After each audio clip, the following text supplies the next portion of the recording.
نحمده ونصلي على رسوله الكريم اعوذ باللہ من الشیطان الرجیم بسم اللہ الرحمن الرحیم۔ ہم 22 سپارہ شروع کر رہے ہیں۔ سورہ احزاب کی آیت نمبر 30 تک ہم پڑھ چکے تھے۔ آیت نمبر 31 ہے اعوذ باللہ من الشیطان الرجیم بسم اللہ الرحمن الرحیم۔ وَمَن يَقْنُتْ مِنكُنَّ لِلَّهِ وَرَسُولِهِ وَمَن، اور جو کوئی یقنت، قنتا سے، قنتا کا لفظ یاد ہوگا، کئی دفعہ ہم سمجھتے رہے، جو فرما برداری کرے، اطاعت کرے، من کنہ تم میں سے، للہ اللہ کے لیے، و رسول ہی اور رسول کے لیے، وتعمل صالحا اور جو عمل کرے صالح، نوتہا ہم دیں گے اسے، اجرہا اس کا اجر، مرتین دو بار، واعتدنا لہا رزقا کریما اور ہم نے تیار کیا ہے اس کے لیے رزقا کریما۔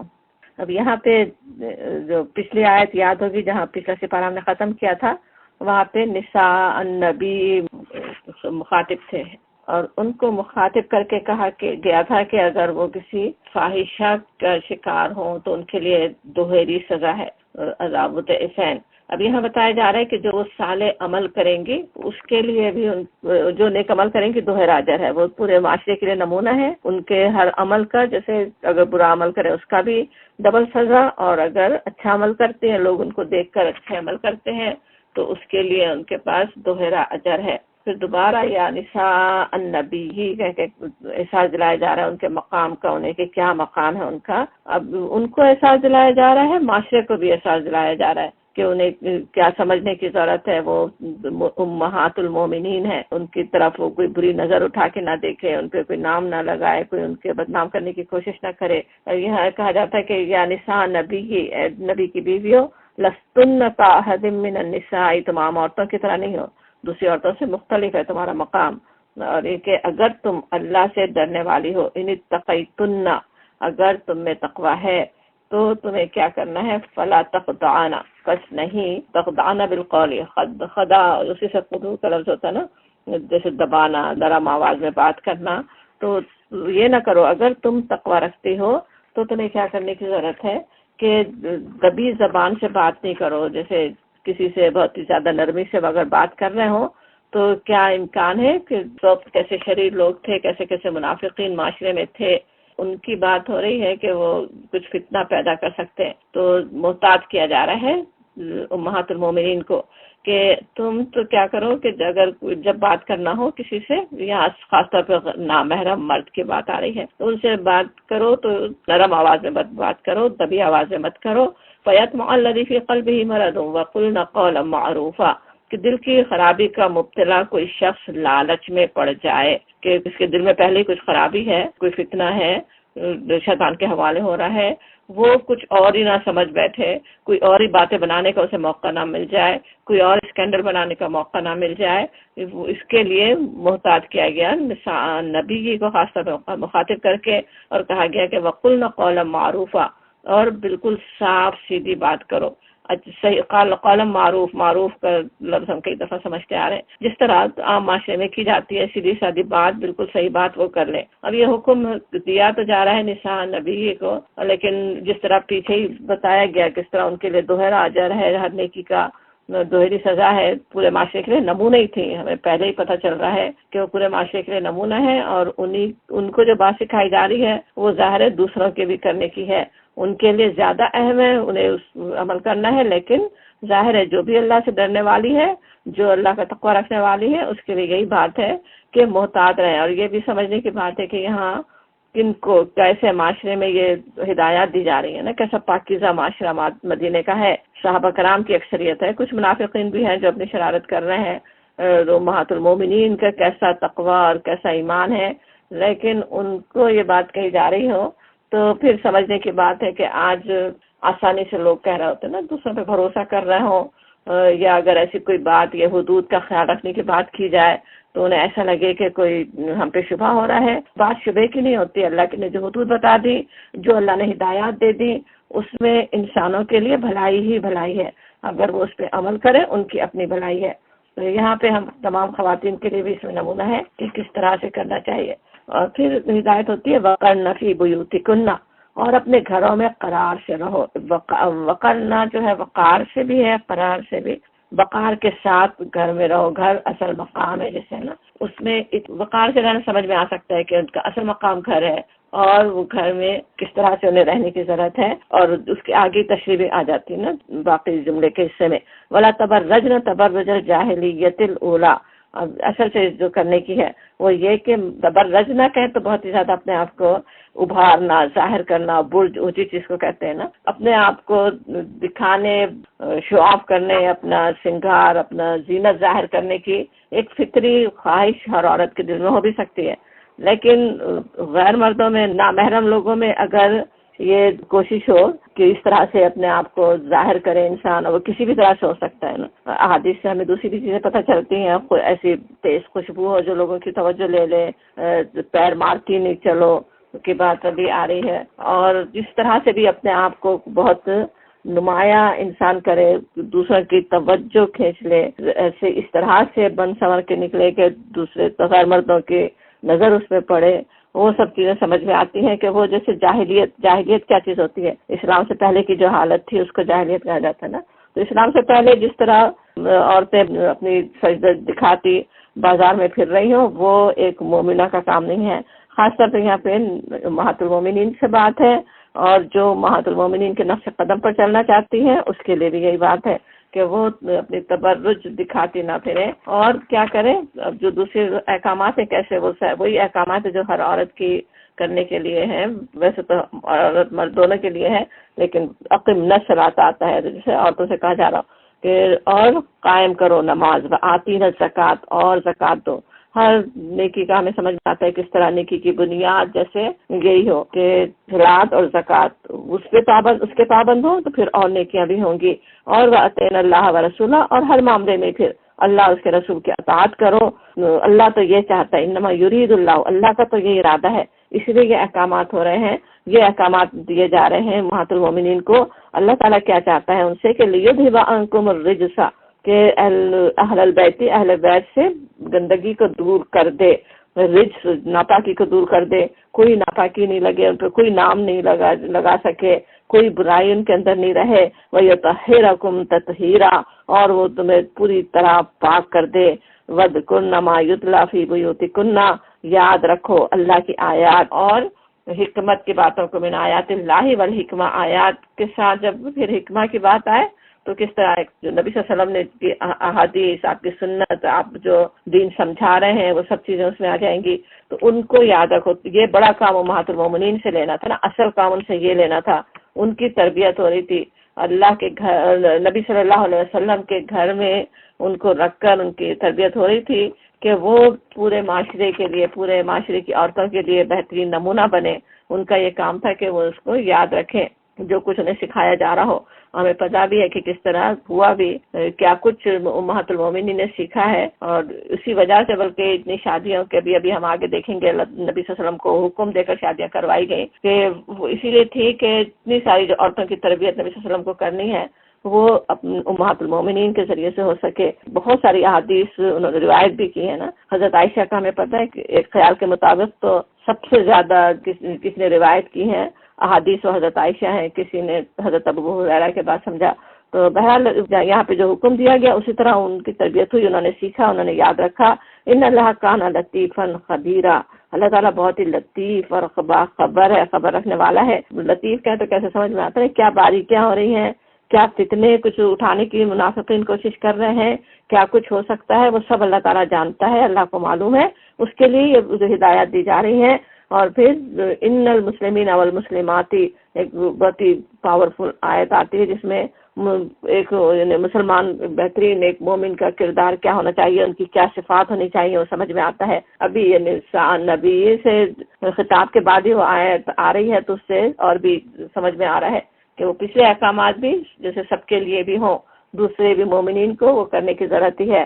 اور جس طرح خواتین سے خطاب چل رہا تھا تو اس آیت میں بھی مسلمین و مسلمات ایک ساتھ دونوں کا آتا ہے. حالانکہ مسلمین میں بھی عورتیں شامل ہوتی ہیں نا، لیکن اہمیت کے لیے کہ ان کو بھی کس طرح یاد رکھنے کی ضرورت ہے، کیسے اہم چیز ہے یاد رکھنے کی، ان کے لیے خاص طور پہ آتا ہے. ان المسلمین والمسلمات والمؤمنین والمؤمنات، اور کہ جو مسلمین ہیں، مسلم ہیں عورتیں اور مرد، اب ان آیات میں ہم دیکھیں تو کس طرح سے جیسے مردوں اور عورتوں کے سامنے ایک آئینہ رکھ دیا گیا ہو نا، کہ اس کے سامنے رکھ کر، اس آئینے کے سامنے اپنے آپ کو رکھ کر خود کو سنوار لے اور اپنے اندر ان صفات کو بڑھانے کی کوشش کریں۔ اب پہلی دو صفات کون سی ہیں؟ اسلام کی اور ایمان کی۔ اسلام اور ایمان کہیں تو جیسے پورے دین کی تعبیر ہوتی ہے نا، ایمان جو ہے دین کا باطن ہے اور کہ دل میں پورا یقین ہو، اور اسلام اس کا ظاہر ہے کہ مومن کا عمل کیا ہوتا ہے، ایمان کے مطابق ہوتا ہے، اور یعنی جو عمل کرتا ہے وہ پھر وہ اسلام کی صورت میں ظاہر ہوتا ہے نا، کہ ہر معاملے میں وہ جھکا ہوا ہے، ہر معاملے میں وہ عمل کر رہا ہوتا ہے۔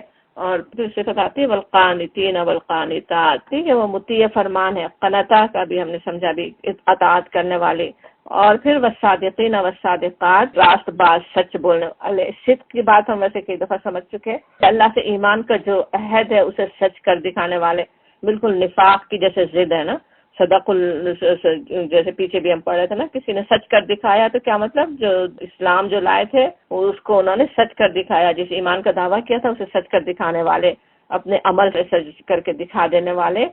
منافق کیا ہوتا ہے، بس زبان سے کرتے ہیں، عمل میں ان کی سچائی نہیں ہوتی۔ اس کے مقابلے میں والصادقین والصادقات والصابرین والصابرات، صبر کے بعد بھی ہم کافی دفعہ سمجھتے تو رہے کہ ہر طمع، ہر لالچ، ہر خوف کے مقابلے میں حق پر قائم رہنے والے، ہر حال میں اپنے رب سے راضی اور مطمئن رہنے والے۔ والخاشعین والخاشعات، خشع جیسے عاجزی کرنے والے، رب کی عظمت اور جلال کو جیسے جانتے ہوں، اور جب جان رہے ہوں تو پھر وہ صحیح معنوں میں اپنے رب کے آگے جھکنے والے ہوں گے نا۔ استکبار کی زداری یا متکبرین کے مقابلے میں وہ خاشعین والخاشعات ہوتے ہیں مومن۔ والمتصدقین والمتصدقات، تصدق کہیں تو کسی صدقہ کرنے والے، اپنی خواہشات کو دبا کر اپنی ضروریات میں ایثار کر کے اپنا مال دوسروں کی ضروریات پوری کرنے پر خرچ کرتے ہیں، اور اس سے پھر ان کے ایمان کی تصدیق ہوتی ہے، اس لیے اسے صدقہ کہا جاتا ہے۔ والصائمین والصائمات، پھر روزے رکھنے والے، روزے رکھنے والیاں، روزے کے بعد خاص طور پہ جو صبر سکھانے والے، نفس کا تزکیہ اور تربیت اپنی کرنے والے روزے کے ذریعے۔ والحافظین فروجہم، اور اپنے شرمگاہوں کی حفاظت کرنے والے، والحافظات، اور کرنے والیاں۔ اب فرج کی حفاظت کے بھی ہم پیچھے سورہ مومنون میں اچھی طرح پڑھ چکے، اس کے بارے میں کس طرح عفت کی حفاظت کرنے والیاں، اور اپنے سطر کی، حیا کی حفاظت کرنے والے۔ سورہ نور میں بھی کافی اس کا ہم نے سمجھا، والذاکرین اللہ کثیرا والذاکرات، اب جو ذکر کرنے والے، ذکر ہی نہیں بلکہ کثرت سے ذکر کرنے کی بات آتی ہے نا۔ ذکر کیا ہے؟ وہ ایسی چیز ہے جو جیسے سب سے آخر میں یہاں پہ وہ صفت آ رہی ہے، تمام ہی نیکیوں کو جیسے سنبھالنے والی چیز ہے نا، ہر چیز نیکی کی حفاظت اللہ کی یاد سے ہوتی ہے۔ نماز بھی جو ہے وہ اللہ کے ذکر کی ایک مکمل صورت ہی ہے، اور جتنا زیادہ ذکر کرنے والے بندہ یا بندی ہوگی اتنا ہی ساری صفات کا اختیار کرنا، اپنے اندر راسخ کرنا آسان ہوگا۔ اور ایسے لوگوں کے لیے آتا ہے اعد اللہ لہم مغفرۃ و اجرا عظیما، اللہ نے ان کے لیے مغفرت اور اجر عظیم تیار رکھا ہوا ہے۔ اللہ کا وعدہ ہے ایسے بندوں کے لیے تیار کیا ہوا ہے مغفرت اور اجر عظیم۔ انشاءاللہ یہ ساری صفات ہمارے اندر ہوں بھی، اور جو کمی ہم محسوس کرتے ہیں ان کو پورا کرنے والے ہوں، ان کو ٹھیک کرنے والے ہوں، کہ اللہ تعالیٰ کی مغفرت اور اجر عظیم کو انشاءاللہ ہم پائیں۔ اور پھر آتا ہے کسی مومن اور کسی مومن مرد اور کسی مومن عورت کو یہ حق نہیں کہ جب اللہ اور اس کا رسول کسی معاملے کا فیصلہ کر دے تو پھر اسے اپنے اس معاملے میں خود فیصلہ کرنے کا اختیار حاصل رہے، اور جو کوئی اللہ اور اس کے رسول کی نافرمانی کرے تو وہ سری گمراہی میں پڑ گیا۔ یہ آیت ایک طرح سے تو تھوڑی سی تمہید ہے جو آگے جس واقعے کی طرف اشارہ ہو رہا ہے، لیکن خود یہ آیت تھی ایک بڑا اصول اس میں مسلمانوں کے لیے ہے، بلکہ ہر فرد، ہر گروہ، ہر اجتماعیت کے لیے مسلمانوں کے قوانین کی سمجھے سب سے بنیادی شق ہے ایک طرح سے یہ کہ اللہ اور اس کے رسول نے جس معاملے میں فیصلہ کر دیا، جو بات طے ہو، جو بتا دی گئی ہو اللہ اور اس کے رسول کے ذریعے، پھر کوئی اور اس کو بدل نہیں سکتا،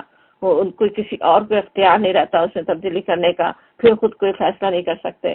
کچھ معاملے ایسے ہیں جو گرے ایریا ہیں جہاں ایسے صاف احکام نہیں ہو، وہاں تو کیا جا سکتا ہے، وہاں انسان کے لیے سوچنے کا موقع ہے، دین کی سمجھ کے ساتھ دین کو جاننے والے اس میں کچھ فیصلے کر سکتے ہیں، لیکن جو صاف صاف فیصلے جو بتا دیا گیا ہو یہ کرو یا یہ نہیں کرو، وہ تو اسی طرح سے عمل کرنے کی ضرورت ہے، اور جو نہیں کرے، جو وَمَن يَعْصِ اللَّهَ، جو نافرمانی کرے، اس کو فقط ضَلَّ ضَلَالًا مُبِينًا، وہ کھلی گمراہی ہے۔ اللہ کے اور رسول کے حکم کو جانتے ہیں کہ وہ ہے اور پھر انسان ٹھکرا دے، نہیں نہ مانے، تو وہ تو بڑی گمراہی، دور لے جانے والی گمراہی ہے۔ اور یاد کرو وہ موقع جب تم اس شخص سے کہہ رہے تھے جس پر اللہ نے اور تم نے احسان کیا تھا کہ اپنی بیوی کو نہ چھوڑ اور اللہ سے ڈر، واتق اللہ۔ اب یہاں پہ سورہ احزاب کے شروع میں جس بات کی طرف اشارہ تھا وہی بات اب آگے چل رہی ہے۔ اب یہاں پہ کس کا ذکر ہو رہا ہے؟ اس شخص سے تم کہہ رہے تھے جس پہ اللہ نے انعام کیا اور تم نے انعام کیا۔ زید بن حارثہ کی بات ہو رہی ہے کہ زید بن حارثہ سے جو ایک آزاد کردہ غلام کے حیثیت سے چاہے لوگ دیکھ رہے ہوں، اور وہ کس طرح سے یہاں سمجھ میں آتا ہے، اللہ نبی صلی اللہ علیہ وسلم کے تو منظور نظر ہی تھے، اللہ تعالیٰ نے ان پہ کیسا انعام کیا، انہیں کہاں سے کہاں پہنچایا، کس گھر میں پہنچایا، اور کس طرح سے انہیں اسلام کی نعمت دی، کیسا انہیں مقام دیا۔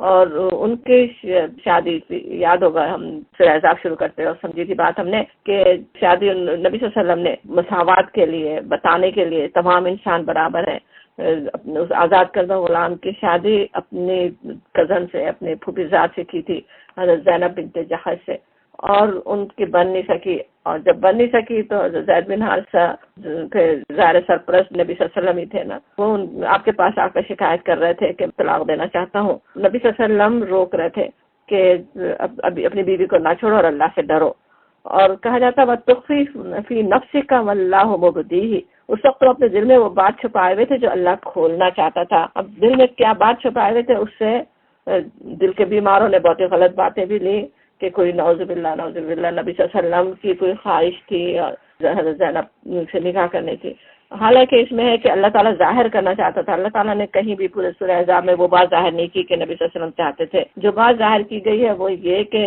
اللہ تعالیٰ نبی صلی اللہ علیہ وسلم کو چاہتا تھا کہ آپ ان سے نکاح کریں، اور نبی صلی اللہ علیہ وسلم کے لیے آ رہے ہیں کہ بتخشى الناس، اور تم لوگوں سے ڈر رہے تھے۔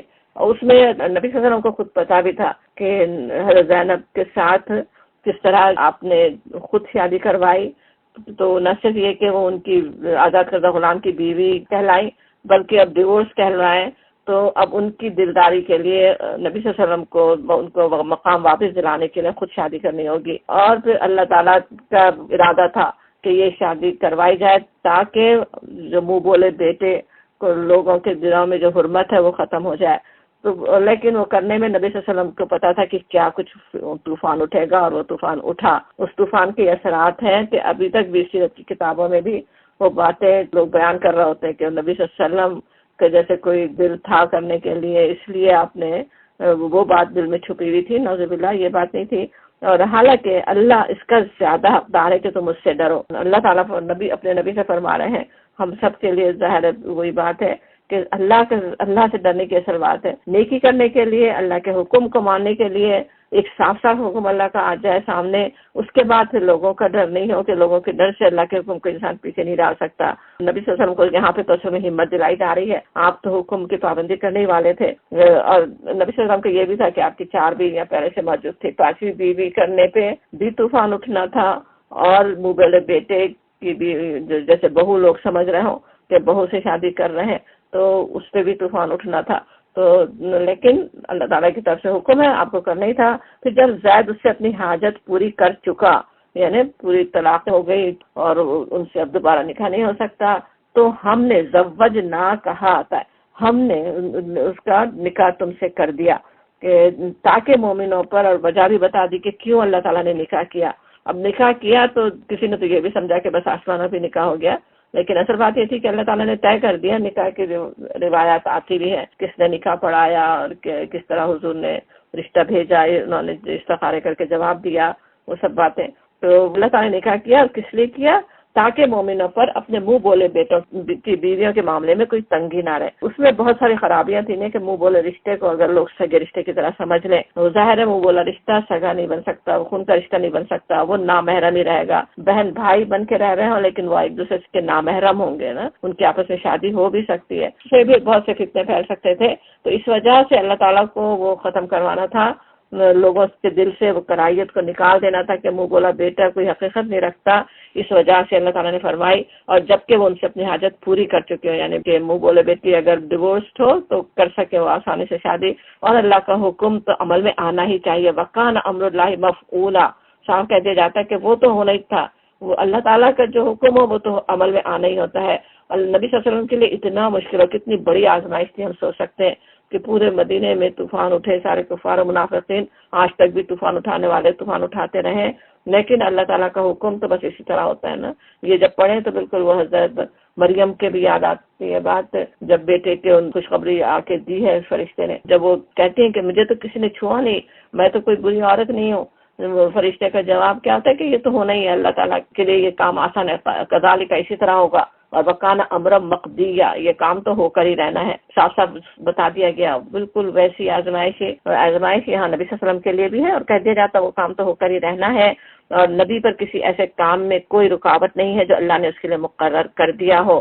یہی اللہ کی سنت سب انبیاء کے معاملے میں رہی ہے جو پہلے گزر چکے ہیں، اور اللہ کا حکم ایک قطعی طے شدہ فیصلہ ہوتا ہے۔ وکان امر اللہ قدرم مقدورا، اللہ تعالیٰ کو معلوم ہے سب کچھ نا، کیا کس سے فائدے ہونے کیا نقصان ہونے۔ آج طوفان اٹھے لیکن اس سے کیا فائدہ حاصل ہونا ہے انسانوں کو، وہ اللہ تعالیٰ کو سب معلوم ہے، قطعی طے شدہ فیصلہ ہوتا ہے۔ جو لوگ اللہ کے پیغامات پہنچاتے ہیں، کس کے لیے یہ اللہ کی سنت ہے؟ ان کے لیے جو اللہ کے پیغامات پہنچاتے ہیں، یبلغون رسالات اللہ ویخشونہ، اور اسی سے ڈرتے ہیں اور ایک اللہ کے سوا کسی سے نہیں ڈرتے، وکفی باللہ حسیبا، اور محاسبے کے لیے بس اللہ ہی کافی ہے، اللہ پہ بھروسہ ہو۔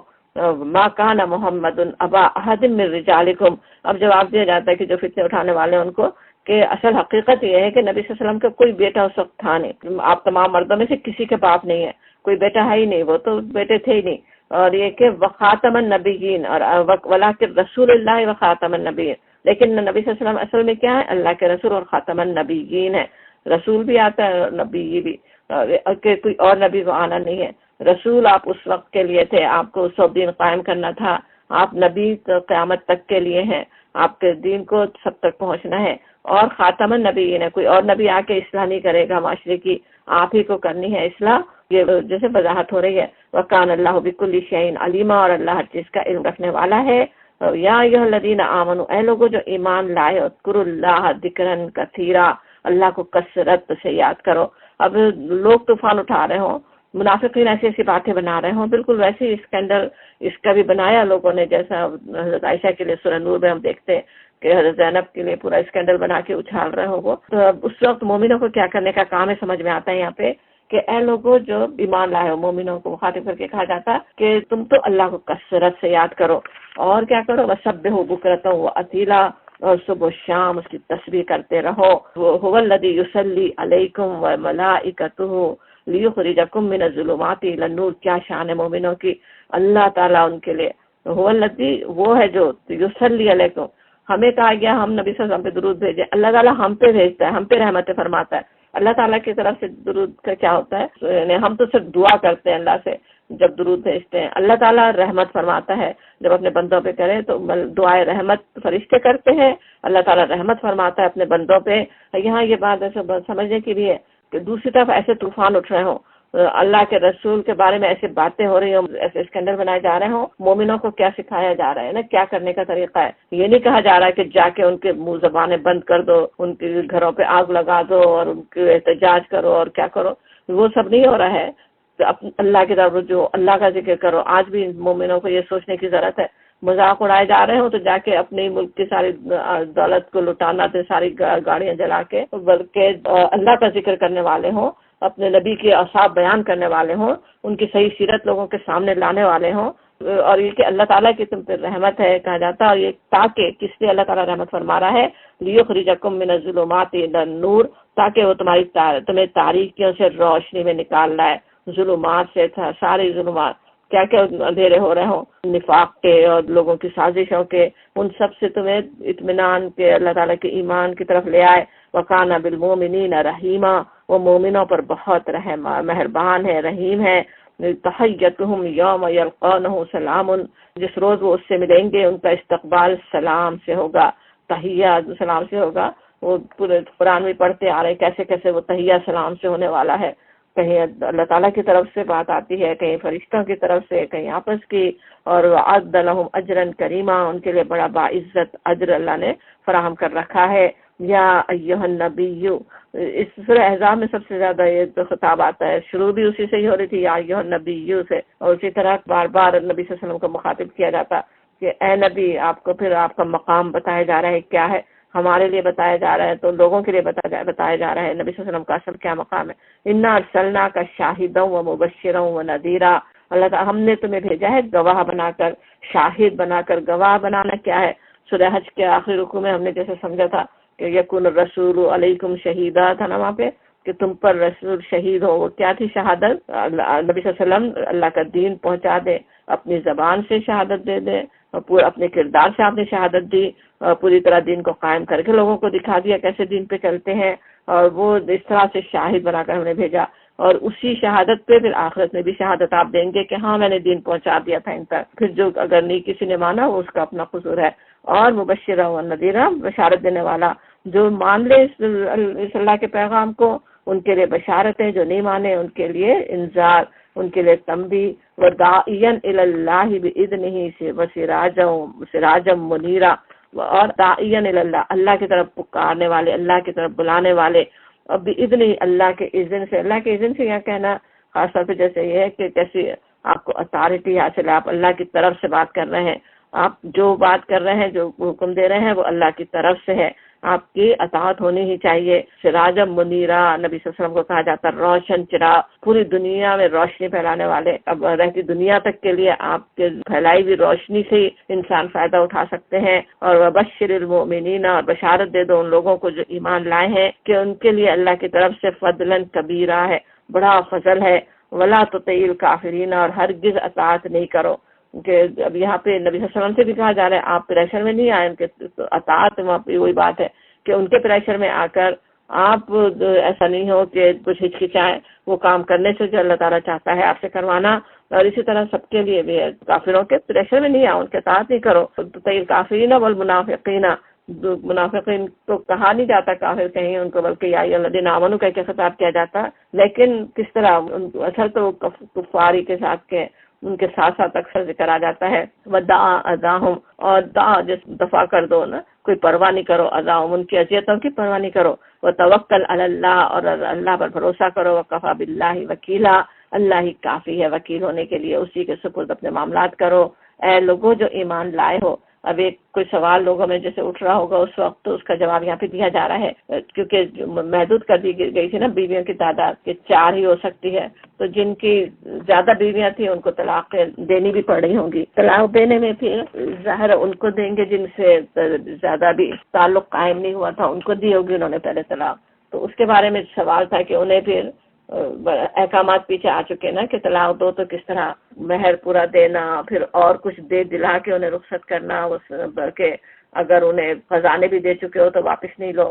تو اب کسی سے کچھ فائدہ کسی مرد نے اٹھایا ہی نہیں ہے، ساتھ رہا نہیں ہے، صرف نکاح کے بعد طلاق ہو رہی ہے، تو کیا کرے؟ اس کا جواب ہو رہا ہے، دیا جا رہا ہے کہ لوگوں جو ایمان لائے ہو، جب تم مومن عورتوں سے نکاح کرو اور پھر انہیں ہاتھ لگانے سے پہلے طلاق دے دو تو تمہاری طرف سے ان پر کوئی عدت لازم نہیں ہے۔ سمجھ میں آتا ہے کہ عدت اصل اولاد کا متعین کرنے کے لیے ہے، اب ساتھ رہے نہیں ہیں، خلوت نہیں ہوئی، اکیلے نہیں رہے، تو پھر عدت نہیں ہے، جس کے پورے ہونے کا تم مطالبہ کر سکو، لیکن پھر بھی انہیں کچھ مال دو اور بھرے طریقے سے رخصت کرو۔ اور کس طرح عورت کو تھوڑا بہت تو نام آتا ہے نا کہ اب مطلقہ ہو گئی ہے تو جیسے کمپنسیٹ کیا جائے، پھر بھی انہیں مال دو، اور سراہن جمیلہ کہنا کیسے نا بھلے طریقے سے رخصت کرو۔ تو طلاق کا معاملہ جو ہے وہ اجازت ہے اسلام میں، لیکن اس کو ایسا نہیں ہو کہ طلاق کو مشکل بہت بنایا گیا، اور اوپر سے جب طلاق کی نوبت آئے تو پھر ایک دوسرے پہ الزامات اور کیا کیا چیزیں ہو رہی ہوتی ہیں نا، خصوصاً عدالتوں کے بغیر نہیں ہو رہی ہو تو عدالت میں جا کے ایک دوسرے کی شکایتیں کریں، ایک دوسرے پہ الزامات لوگ لگائیں، اس کے بجائے جو طریقہ اصل اسلامی طریقہ ہے خوبصورتی سے بہترین طریقے سے سراہن جمیلہ جیسے کہا جا رہا ہے۔ اور پیچھے بھی جب ہم پڑھ رہے تھے احکامات سورہ بقرہ میں بھی ہر جگہ بار بار تقوی یاد دلایا جا رہا ہے، احسان کا معاملہ کرنے کی ہدایت ہو رہی ہے۔ اور یہی طلاق کا معاملہ جو زینب اور زید کا ہوا، ہم دیکھتے ہیں کیسے خوبی سے ہوا ہے نا، کہ دونوں کا ایک مقام جو ہے وہ اور جیسے بلند ہو گیا۔ حضرت زید کا ہم دیکھتے ہیں کہ کسی اور صحابی کا نام نہیں آیا قرآن میں، ان کا نام ابھی آنے والا ہے سورہ احزاب میں، اور حضرت زینب کو تو کیسا مقام دیا گیا، ام المومنین بنا دیا گیا، اللہ تعالیٰ نے ان کا رشتہ کیا نبی صلی اللہ علیہ وسلم سے، تو دونوں ہی باعزت ہیں. ایسا نہیں کہ ایک کو بے عزت کیا جائے ایک اپنی عزت بنانے کے لیے، ایسا نہیں، ایسے طلاق نہیں ہوتی. اور پھر یا ایھا نبی، اے نبی ہم نے تمہارے لیے حلال کر دی تمہاری وہ بیویاں جن کے مہر تم نے ادا کیے ہیں، اور وہ عورتیں جو اللہ کی عطا کردہ لونڈیوں میں سے تمہاری ملکیت میں آئیں، اور تمہاری وہ چچا زاد اور پھوپھی زاد اور مامو زاد اور خالہ زاد بہنیں جنہوں نے تمہارے ساتھ ہجرت کی ہے، اور مومن عورت جس نے اپنے آپ کو نبی کے لیے حبا کیا ہو. اگر نبی اسے نکاح میں لینا چاہے، کوئی عورت خود سے اپنے آپ کو حبا کرے تو وہ بھی مگر جب حضور چاہیں تو کر سکتے ہیں. یہ رعایت خالصتاً تمہارے لیے ہے، دوسرے مومنوں کے لیے نہیں ہے. ہم کو معلوم ہے کہ ہم عام مومنوں پر ان کی بیویوں اور لونڈیوں کے بارے میں ہم نے کیا حدود عائد کیے ہیں، اور یہاں پہ نبی صلی اللہ علیہ وسلم کو مستثنیٰ کیا جا رہا ہے. یہ حکم آ چکا تھا نا کہ 4 سے زیادہ بیویاں نہیں رکھ سکتے، اور نبی صلی اللہ علیہ وسلم کو کہا جا رہا ہے آپ ان اور ان خواتین میں سے نکاح کر سکتے ہیں، اور یہ کہ آپ سے یہ پابندی نہیں ہے، خاص آپ کے لیے اجازت ہے. اور پھر کہا جاتا ہے کہ کیوں یہ اجازت کیوں دی جا رہی ہے، یہ حدود سے آپ کو کیوں مستثنیٰ کیا جا رہا ہے، لِكَيْ لَا يَكُونَ عَلَيْكَ حَرَجٌ، تاکہ تمہارے پر کوئی تنگی نہ رہے، اور کہ وَكَانَ اللَّهُ غَفُورًا رَحِيمًا، اور اللہ غفور الرحیم ہے. اب تنگی نہیں ہونا کی کیا بات ہے نا کہ آپ پہ کوئی حرج نہیں ہو، کوئی تنگی نہیں ہو. یہ بات ویسے ایسی ہے نا جس پہ نبی صلی اللہ علیہ وسلم پہ آج بھی کیسے مسلمانوں کو بھی بدظن کیا جاتا ہے اللہ کے نبی سے، اور نبی صلی اللہ علیہ وسلم کے خلاف کیسا طوفان اٹھاتے ہیں نا کہ نعوذ باللہ کوئی بہت زیادہ عورتوں کے کوئی خواہش مند ہوں اور اتنی شادیاں کی اور بچی سے کی نعوذ باللہ، اور کیا کیا. اب یہاں پہ جو ہم پڑھیں تو سمجھ میں آتا ہے کہ یہ جو کہا جا رہا ہے کہ کوئی حرج نہیں رہے، حرج نہیں ہونا ظاہر ایسا نہیں تھا کہ کوئی آپ کے بہت خواہش بڑی ہوئی ہو اور اس میں کوئی حرج نہیں رہے. ہمیں پتہ ہے کہ نبی صلی اللہ علیہ وسلم نے اپنے پوری جوانی کا زمانہ اپنے سے بڑی عمر کے خاتون حضرت خدیجہ کے ساتھ تنہا گزارا، ان کے انتقال کے بعد بھی ان سے بھی بڑی عمر کے خاتون حضرت سودا کافی عرصہ تنہا وہ آپ کے نکاح میں رہیں. وہ ہمیں پتہ ہے کہ ایسے کوئی حرج کی بات نہیں ہے. اصل جو بات ہے وہ یہ کہ نبی صلی اللہ علیہ وسلم کو اتنا بڑا کام معاشرے میں کرنا تھا، پورے دین کو قائم کرنا، ایک ایک عورت ایک ایک مرد تک دین کو پہنچانا، ہر فرد کے سامنے دین کی شہادت پیش کرنی تھی. تو اس میں ہمیں پتہ ہے کہ آدھی سے زیادہ آبادی عورتوں کی ہوتی ہے، اور ان کو انہیں دین سمجھانا، ان تک دین کو صحیح سے پہنچانا، ان کے ذہن میں جو سوالات ان کے جواب دینا، وہ اس کے لیے بھی امہات المومنین نے بڑا کردار ادا کیا نا. دین کو سمجھا بھی، مردوں تک بھی پہنچایا، پھر عورتوں کی بھی خاص مسائل پہ ان کی رہنمائی کی، اور پھر یہ بھی تھا کہ اس کے علاوہ سیاسی طور پہ بھی جیسے دین وہاں پہ قائم ہو رہا تھا نا، اس کے لیے بھی کیا کچھ ضرورت ہوتی ہے. اس وقت کا جیسے طریقہ تھا، ایک نارم تھا نا بالکل، کہ جیسے جنگ میں کسی قبیلے کے سردار کی بیٹی وغیرہ آتا ہے تو اس کو مقام دینے کے لیے جو فاتح سردار کے حوالے ان کو کیا جاتا تھا کہ وہ ان کو نکاح میں لے لے، تو اس سے پھر یہ بھی ہوتا تھا کہ قبائل کے تعلقات درست ہو جاتے تھے. تو اس غرض کے لیے بھی نبی صلی اللہ علیہ وسلم نے کی بھی شادیاں. ہم دیکھتے ہیں حضرت صفیہ، جویریہ، ریحانہ رضی اللہ عنہن کہ وہ یہودیوں کے قبائل سے تھی، اور جب آپ نے ان سے شادیاں کی تو ان کی دشمنیاں جیسے ٹھنڈی پڑ گئی. دوسرے ابو سفیان کس طرح اس کی بیٹی سے آپ شادی کیا ام حبیبہ سے، ام حبیبہ کو خود بھی یعنی دلداری کی ضرورت تھی جیسی انہوں نے مشکلات اٹھائی تھی، پھر ابو سفیان کی دشمنی بھی اس سے ٹھنڈی پڑی. تو اس طرح سے بہت سے مختلف مقاصد تھے، تو اس میں کوئی حرج نہیں رہے، وہ بات کہی جا رہی ہے. پھر کہا جاتا ہے تم کو اختیار ہے کہ اپنی بیویوں میں سے جس کو چاہو اپنے سے الگ رکھو، جسے چاہے اپنے ساتھ رکھو، جسے چاہو الگ رکھنے کے بعد اپنے پاس بلا لو. اس معاملے میں تم پر کوئی مذائقہ نہیں ہے. اس طرح زیادہ متوقع ہے کہ ان کی آنکھیں ٹھنڈی رہیں گی اور وہ رنجیدہ نہ ہوں گی، اور جو کچھ بھی تم انہیں دو گے اس پر وہ سب راضی رہیں گی. یہ بھی ایک دوسروں کے لیے تو کتنا آپس میں انصاف کرنے کی تھی نا کہ ضروری انصاف کرنا ہے. بیویوں کے درمیان اگر ایک سے زیادہ شادی کرو، نبی صلی اللہ علیہ وسلم کو وہ بھی استثنا دیا گیا کہ جب پتہ ہے کہ اتنا بڑا کام کرنا ہے، اتنی ساری بیویاں پتہ ہے 2 بیویوں کے ساتھ انصاف کرنا ایک مرد کے لیے مشکل ہو جاتا ہے. اب اتنی بیویوں سے شادیاں کروائی جا رہی ہوں، اگر ہر ایک انصاف مانگنے لگے تو کبھی بھی کوئی خوش نہ ہو.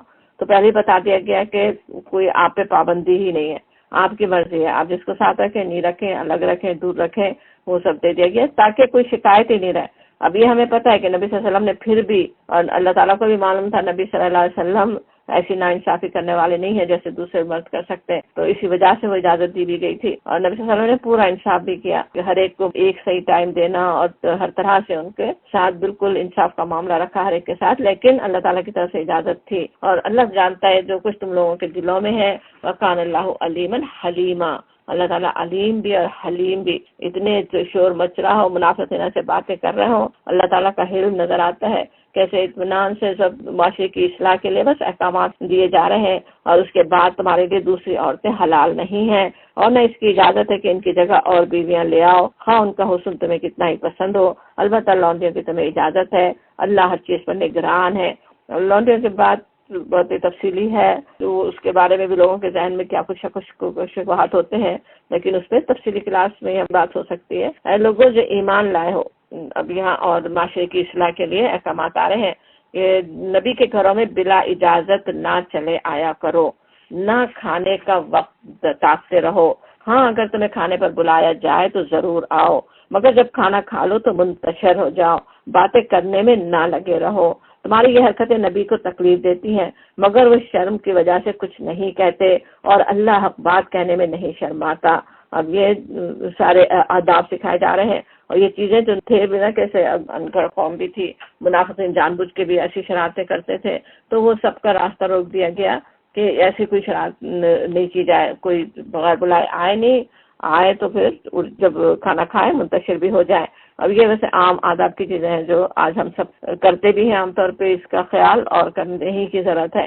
اور کہا جاتا ہے وَإِذَا سَأَلْتُمُوهُنَّ مَتَاعًا فَاسْأَلُوهُنَّ مِنْ وَرَاءِ حِجَابٍ، یہ آیت حجاب کے نام سے مشہور تھی نا صحابہ کرام میں۔ کہا جا رہا ہے کہ نبی صلی اللہ علیہ وسلم کی بیویوں سے اگر تمہیں کچھ مانگنا ہو تو پردے کے پیچھے سے مانگو، ذَلِكُمْ أَطْهَرُ لِقُلُوبِكُمْ وَقُلُوبِهِنَّ، یہ تمہارے اور ان کے دلوں کی پاکیزگی کے لیے زیادہ مناسب طریقہ ہے۔ ان کے سامنے نہیں آؤ، کہ جو کچھ مانگنا ہے، کچھ بات کرنی ہے، حجاب کے پیچھے سے مانگو، یہ کہہ دیا گیا۔ اب یہاں پہ بھی اسی سے پھر جن لوگوں نے سوچا کہ وہ ہمارے لیے نمونہ ہے وہ امہات المومنین، دوسری عورتوں کے لیے بھی ایسے ہی حجاب سمجھا بھی گیا۔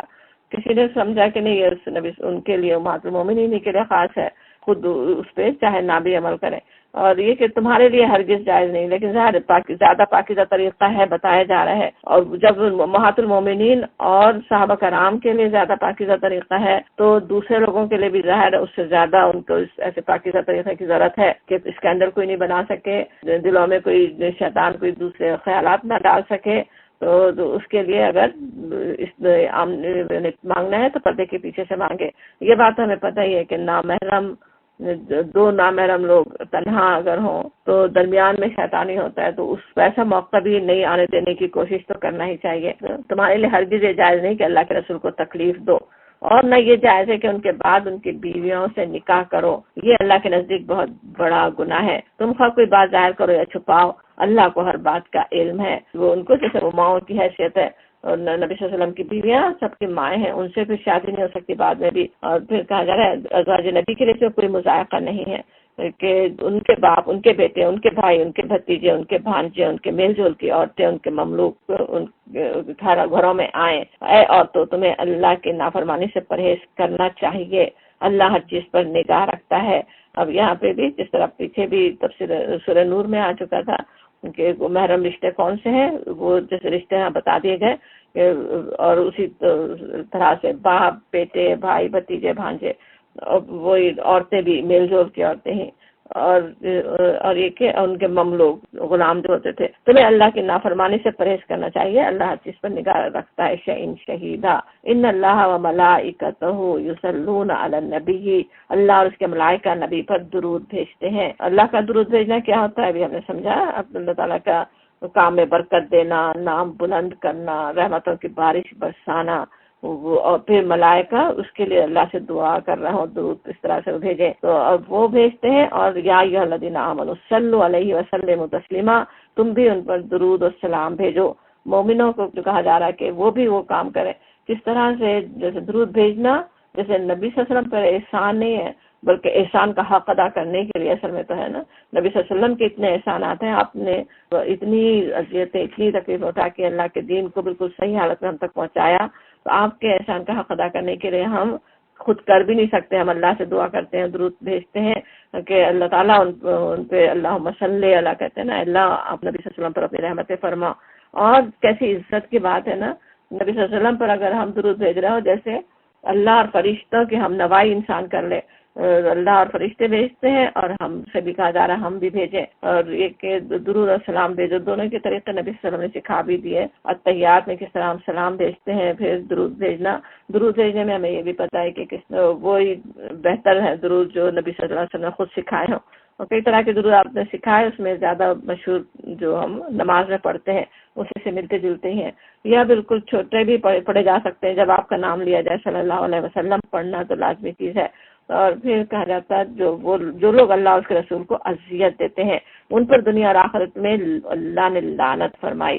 اللہ کے اور اس کے رسول کو اذیت دینا کیا ہے نا، نافرمانی کرنا، کفر شرک حلال کو حرام بنا دینا، وہ سبھی چیزیں اذیت دینے والی ہیں نا. اور جو اللہ اور اس کے رسول کو اذیت دیں ان کے لیے کیا آتا ہے، باتیں بھی بنائیں، پروپیگنڈے کریں، وہ سب بھی اس میں شامل ہوگا. ان پر دنیا اور آخرت میں اللہ نے لعنت فرمائی ہے، ان کے لیے رسوا کن عذاب مہیا کر دیا، دنیا میں بھی ہے لعنت. اور جو لوگ مومن مردوں اور عورتوں کو بے قصور اذیت دیتے ہیں انہوں نے ایک بڑے بہتان اور سری گناہ کا وبال اپنے سر لے لیا.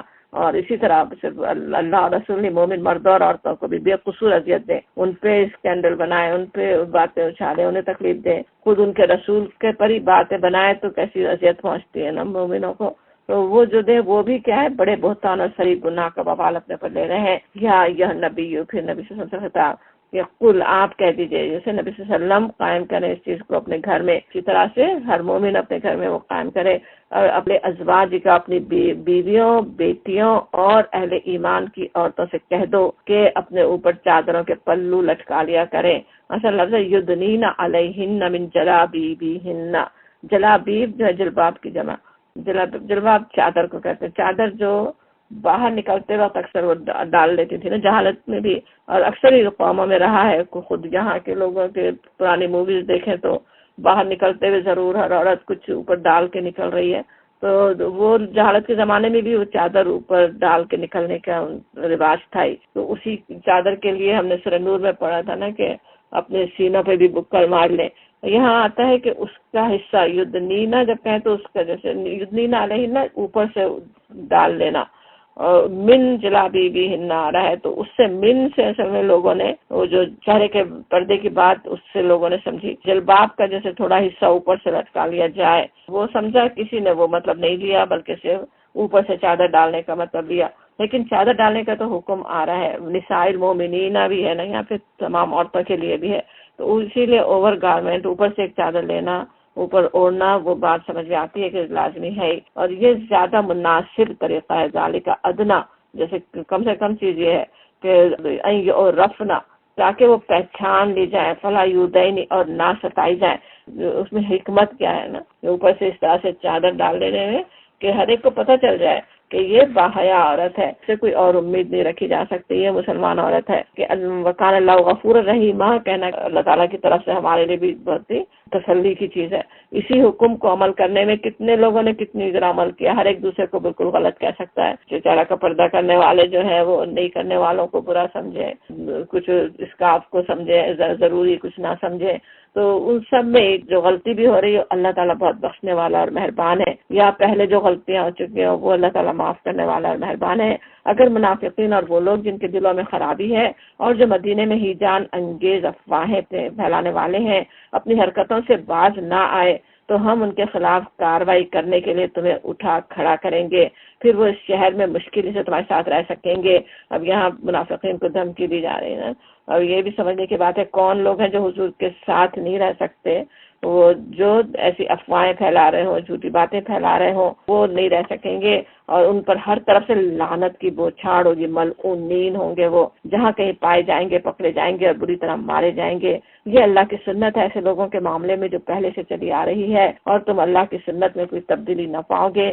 لوگ تم سے پوچھتے ہیں، یہاں پہ مدینے میں بھی ایسے منافقین موجود ہوں، کفار موجود بھی ہوں، جو قیامت کی تیاری کرنے کے بجائے مذاق اڑانے کے لیے پوچھے کہ کب آئے گی، اس کے ساتھ کب وہ آنے والی ہے. اس کا جواب دیا جاتا ہے کہو اس کا علم تو اللہ کو ہے. پہلا جواب تو اللہ کو ہے. دوسری بات کیا ہے کہی جا رہی کہ تمہیں کیا خبر، شاید کہ وہ قریب ہی آ لگی ہو. آج بڑے مذاق اڑانے کے لیے پوچھ رہے ہو، پیچھے ہی آ سکتی ہے، وہ بالکل قریب ہی ہو سکتی ہے تمہاری قیامت تمہارے.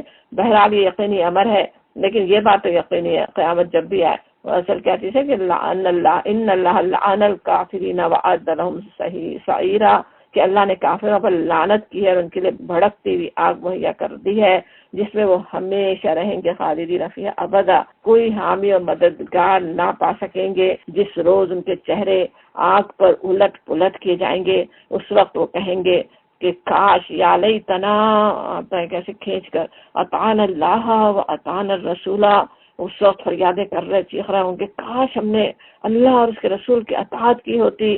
آج تو ایسے مذاق اڑا رہے، کب آ رہے. اور وہاں جب آگ پہ ان کے چہرے الٹ پلٹ ہو رہے ہیں، اللہ تعالیٰ پناہ میں رکھے آگ کے عذاب سے، اور اس وقت وہ کہہ رہے ہوں گے وقالوا ربنا اننا اطعنا سادتنا وکبراءنا فاضلونا السبیل، کہ اے رب، ہم نے اپنے سرداروں، اپنے بڑوں کی اطاعت کی اور انہوں نے ہمیں راہ راست سے بے راہ کر دیا، اور اب ان کو دوہرا عذاب دے، ان پر سخت لعنت کر، لعنت کبیرہ ان پہ کر. یہ بات بار بار ہم دیکھ رہے ہیں نا، کس طرح سب ایک دوسرے پہ وہاں دوزخ میں لعنتیں بھیج رہے ہوں، ایک دوسرے کو برے ہی کہہ رہے ہوں، اے لوگوں جو ایمان لائے ہو، یا ایھا الذین آمنوا کہہ کر یہاں پہ ویسے سب وہ مخاطب بھی ہیں، کمزور ایمان والے بھی، منافقین بھی، کہ جو باتیں بنا رہے ہوں ان پہ مخاطب کر کے کہا جاتا یا ایھا الذین آمنوا، ان لوگوں کی طرح نہ ہو جاؤ، لا تکونوا کالذین، جنہوں نے موسیٰ کو اذیتیں دی تھی، پھر اللہ نے ان کی بنائی ہوئی باتوں سے اس کی براءت فرمائی، اور وہ اللہ کے نزدیک باعزت تھا. وکان عند اللہ وجیہا، وہ تو وجیح تھے، وہ تو باعزت تھے. کیسی عزت ہے، قرآن میں حضرت موسیٰ کی عزت افزائی دیکھتے ہیں کیسے بار بار ذکر آتا ہے. اے لوگ، اے ایمان لانے والو، یا ایھا الذین آمنوا اتقوا اللہ، تقوی اختیار کرو، وقولوا قولا سدیدا، اور بالکل ٹھیک ٹھیک بات کیا کرو. یہ بھی ان آیات میں سے جو نبی صلی اللہ علیہ وسلم شادی کے خطبے میں پڑھتے تھے. شادی کے معاملات میں یہ قولا سدیدہ کی کیسی ضرورت ہے نا، کہ صاف سیدھی صحیح بات کرنا اور تقوی کے اختیار کرنے کی ہدایت یہاں پہ ہو رہی ہے اہل ایمان کو. اور یہ کریں، اگر تقوی اختیار کریں، صحیح بات کرنے والے ہوں. قولا سدیدہ سے سمجھ میں آتا ہے کہ لگی لپ کی بات کرنا، آدھی بات چھپا کر کچھ زوم آنے بات کرنا، وہ سب سے منع کیا جا رہا ہو نا. بالکل صحیح بات جیسی ہے، بالکل سیدھی سادی بات سچی کرنے کی ہدایت ہو رہی ہے. اور وہ جو کر رہے ہیں ان کے لیے آتا ہے کہ یصلح لکم اعمالکم، اللہ تعالیٰ تمہارے اعمال کو درست کر دے گا اور تمہارے گناہوں کو بخش دے گا. جو شخص اللہ اس کے رسول کی اطاعت کرے فقد فاز فوزا عظیما، اس نے تو بڑی کامیابی حاصل کر لی. سورہ احزاب کی بات پوری جیسے ختم ہو رہی ہے، جو کچھ منافقین فتنے اٹھا رہے تھے ان سب کے جواب دے گئے. اب یہاں بہت ہی احساس دلانے والی آیت آ رہی ہے کہ مومن کا کیا مقام ہے، کیا ان کو کرنا ہے اس دنیا میں. کہا جاتا ہے کہ انا عرضنا الامانۃ علی السماوات والارض، ہم نے اس امانت کو آسمان اور زمین اور پہاڑوں کے سامنے پیش کیا، تو وہ اسے اٹھانے کے لیے تیار نہ ہوئے اور اس سے ڈر گئے، مگر انسان نے اسے اٹھا لیا. انہ کان ظلوما جہولا، بے شک وہ بڑا ظالم اور جاہل ہے. اب یہاں پہ جو بات کہی جا رہی ہے کہ انسان کو اصل میں اس کا اصلی شرف، اس کا مقام بتایا جا رہا ہے، اور وہ کیا ہے، جو شرف دلانے والی چیز کیا ہے، اللہ سے عہد. اور عہد کس چیز کا؟ اللہ کی اطاعت کا. وہی عہد جو ہے وہ اصل ہمارے پاس امانت ہے نا، وہ اسی امانت کی بات ہو رہی ہے. اور اس عہد کی روح سے ہمیں جیسے اختیار اور ارادے کی آزادی دی گئی ہے، وہی اختیار کی آزادی کہ اپنی مرضی سے ہم چاہے تو اللہ کی بندگی کر سکے، نہیں کرنے کا بھی اختیار رہنے کے باوجود کر سکے. اس سے ڈر گئے نا، پہاڑ اور زمین اور پہاڑ ہر چیز دنیا کی، اور اس کی وجہ سے اللہ تعالیٰ نے انسان کو زمین میں خلافت عطا کی. اب وہ یہ کہ جب کوئی اختیار ملے، کوئی آزادی ملے، تو پھر ظاہر ہے کہ وہ کس طرح اس کو استعمال کرتا ہے، اس کے لیے اللہ کے سامنے جواب دہ بھی ہوگا نا. اب آسمان و زمین اور پہاڑوں کا اس امانت کو جیسے اٹھانے سے انکار کرنے کی جو بات آ رہی ہے کہ زبان قال سے ہو کہ زبان حال سے، اللہ تعالیٰ اپنی مخلوق کی ہر زبان سمجھتا ہے نا.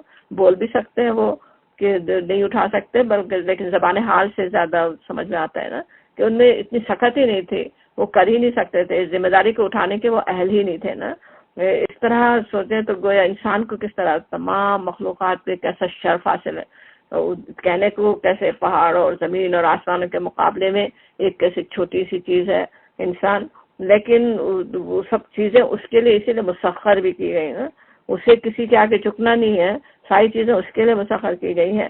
اور یہ بات کہ وہ ظلومن جہولہ ہے جو کہنا، بات یہ ہے کہ ظلم جو ہے وہ جیسے عدل و حق کی ضد ہوتی نا، اور جہل کا یاد ہوگا علم اور حلم کی ضد ہے. تو انسان کے اندر وہ دائیں بھی رکھے گئے نا کہ وہ خواہشات کے حوالے بھی ہو سکتا ہے، اور اس خلافت کی جو امانت ہے اس کا حق صحیح طرح ادا کرنے کے لیے اسی کشمکش کی ضرورت ہے نا. اپنے جذبات اور خواہشات نہیں ہو تو ایک جیسے کمپیوٹر ہماری ہر بات سن رہا ہے، جو ہم کہیں وہ سن لے، کوئی بھی مشین ہماری بات سن رہی ہے، کوئی بھی چیز کر رہی ہو، لیکن انسان ٹھیک ہے وہ ظلم بھی بن سکتا ہے، جہول بھی بن سکتا ہے، اپنے نفس کے حوالے بھی ہو سکتا ہے، عدل کے خلاف کام بھی کر سکتا ہے، بالکل جذبات کے حوالے ہو سکتا ہے.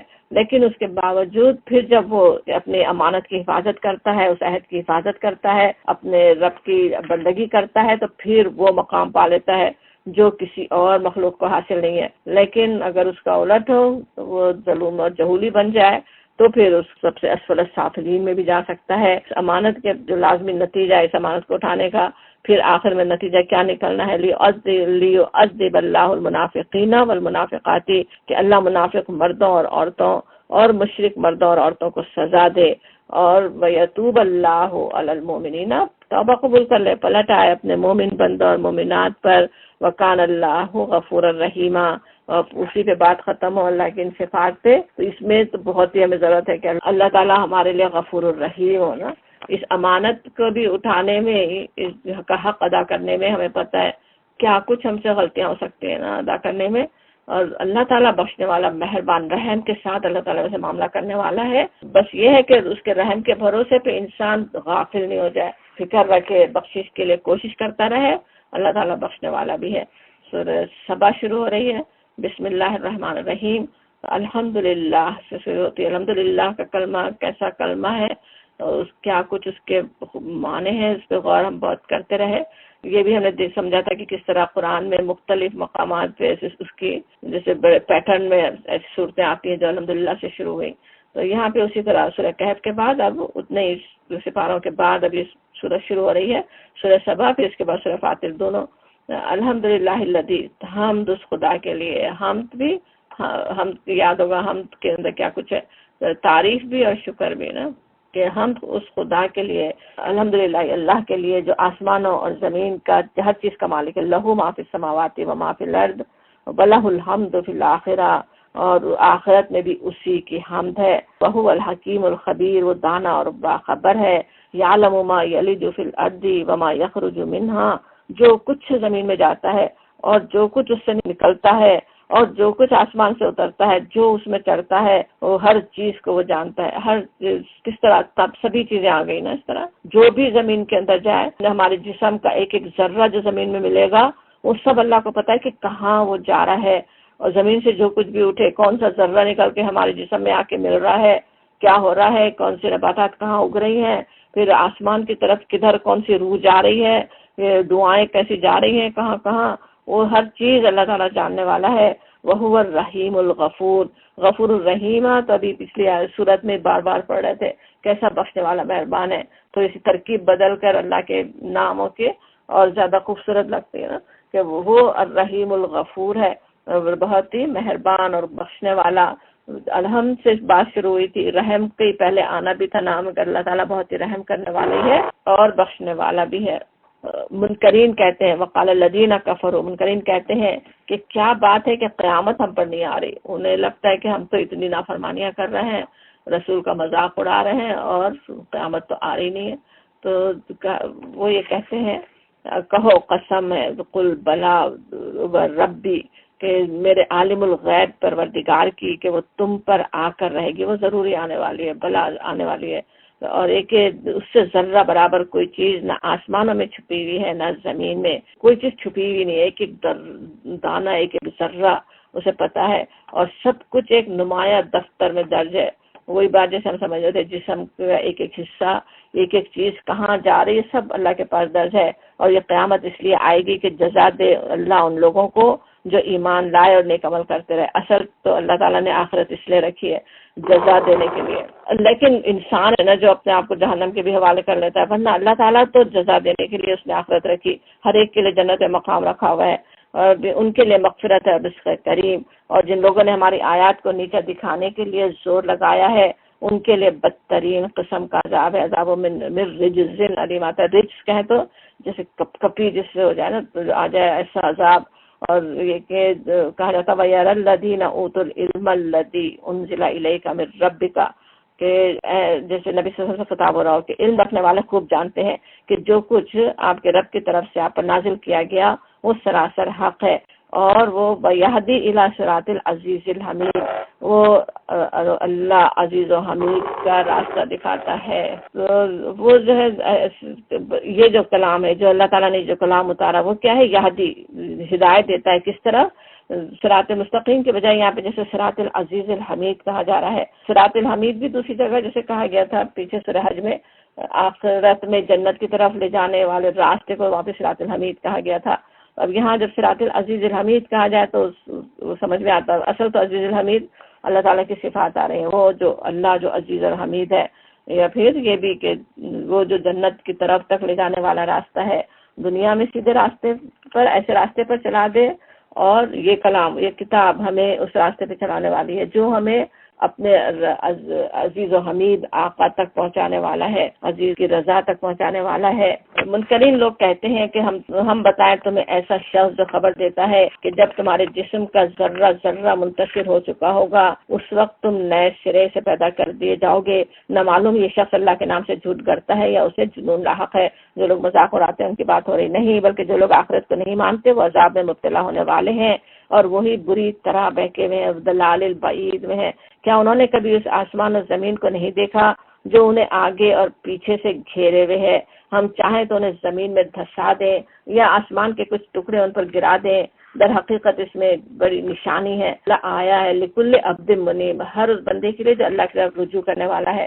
منیب ہونا کس طرح ہوتا ہے کل ہم بہت سمجھ رہے تھے، تو وہ ایسا عبد منیب جو اللہ کی طرف رجوع ہونے والا ہے اسے ہدایت آیا ملتی ہے، وہ نشانی دیکھ سکتا ہے کہ کیسے کسی وقت بھی اللہ کی کوئی آفت آ سکتی ہے، کسی وقت بھی پکڑ آ سکتی ہے، اس پکڑ سے وہ ڈر رہے ہوتے ہیں منیب بندے۔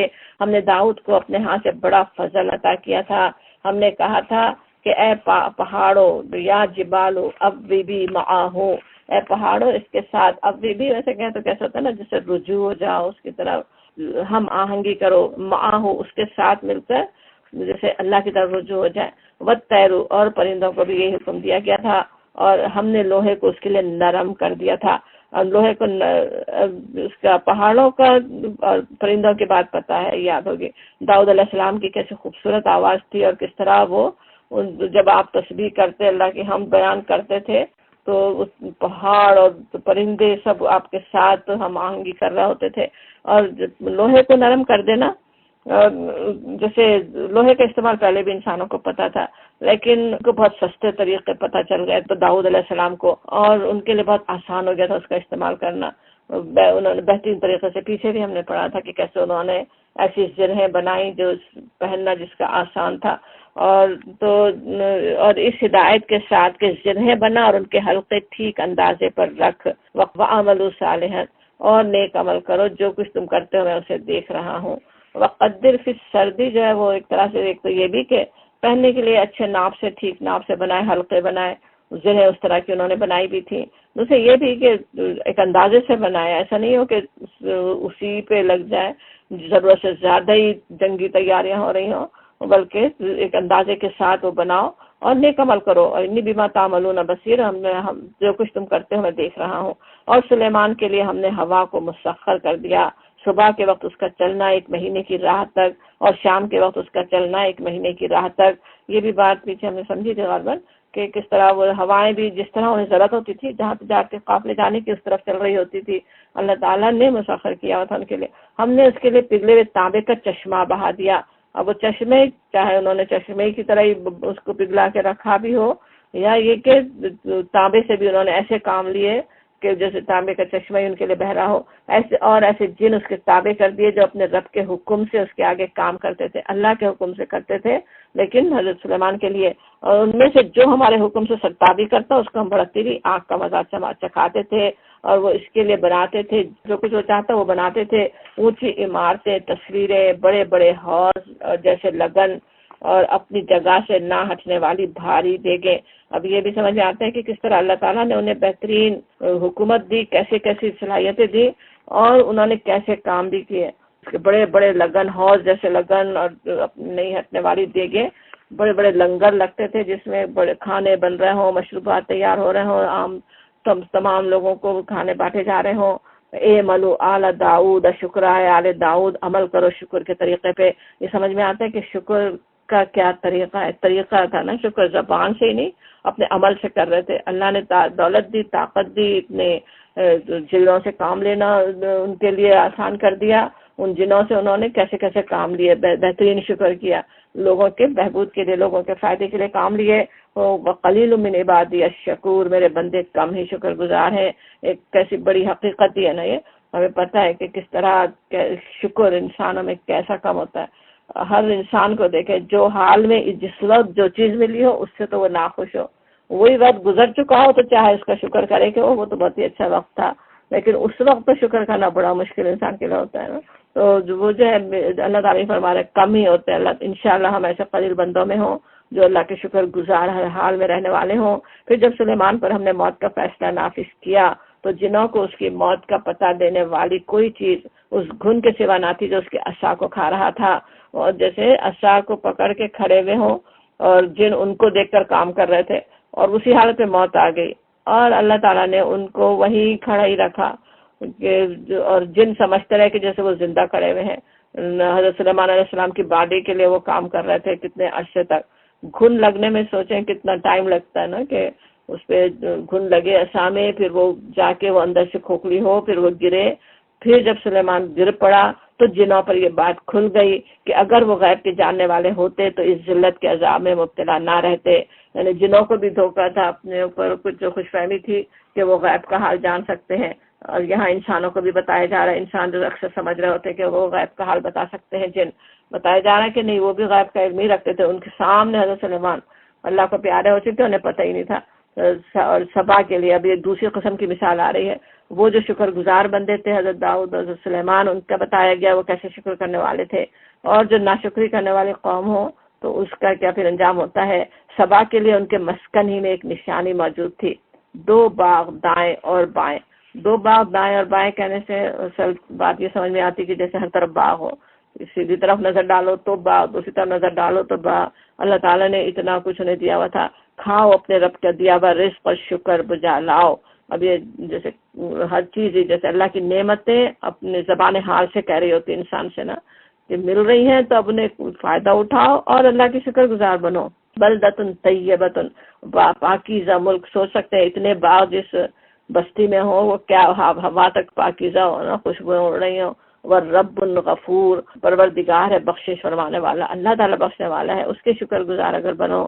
مگر وہ منہ موڑ گئے، فاردو، آخر کار ہم نے ان پر بند توڑ سیلاب بھیج دیا۔ سیلل حریمی آتا ہے تو وہ ان کا کوئی بند انہوں نے بنایا ہوا تھا جس سے وہ یہ آبپاشی کا بہترین نظام چل رہا تھا، وہ بند ہی ٹوٹ گیا، اور ان کے پچھلے 2 باغوں کی جگہ 2 اور باغ انہیں دیے جن میں کڑوے کسیلے پھل اور جھاؤ کے درخت تھے اور تھوڑی سی بیریاں۔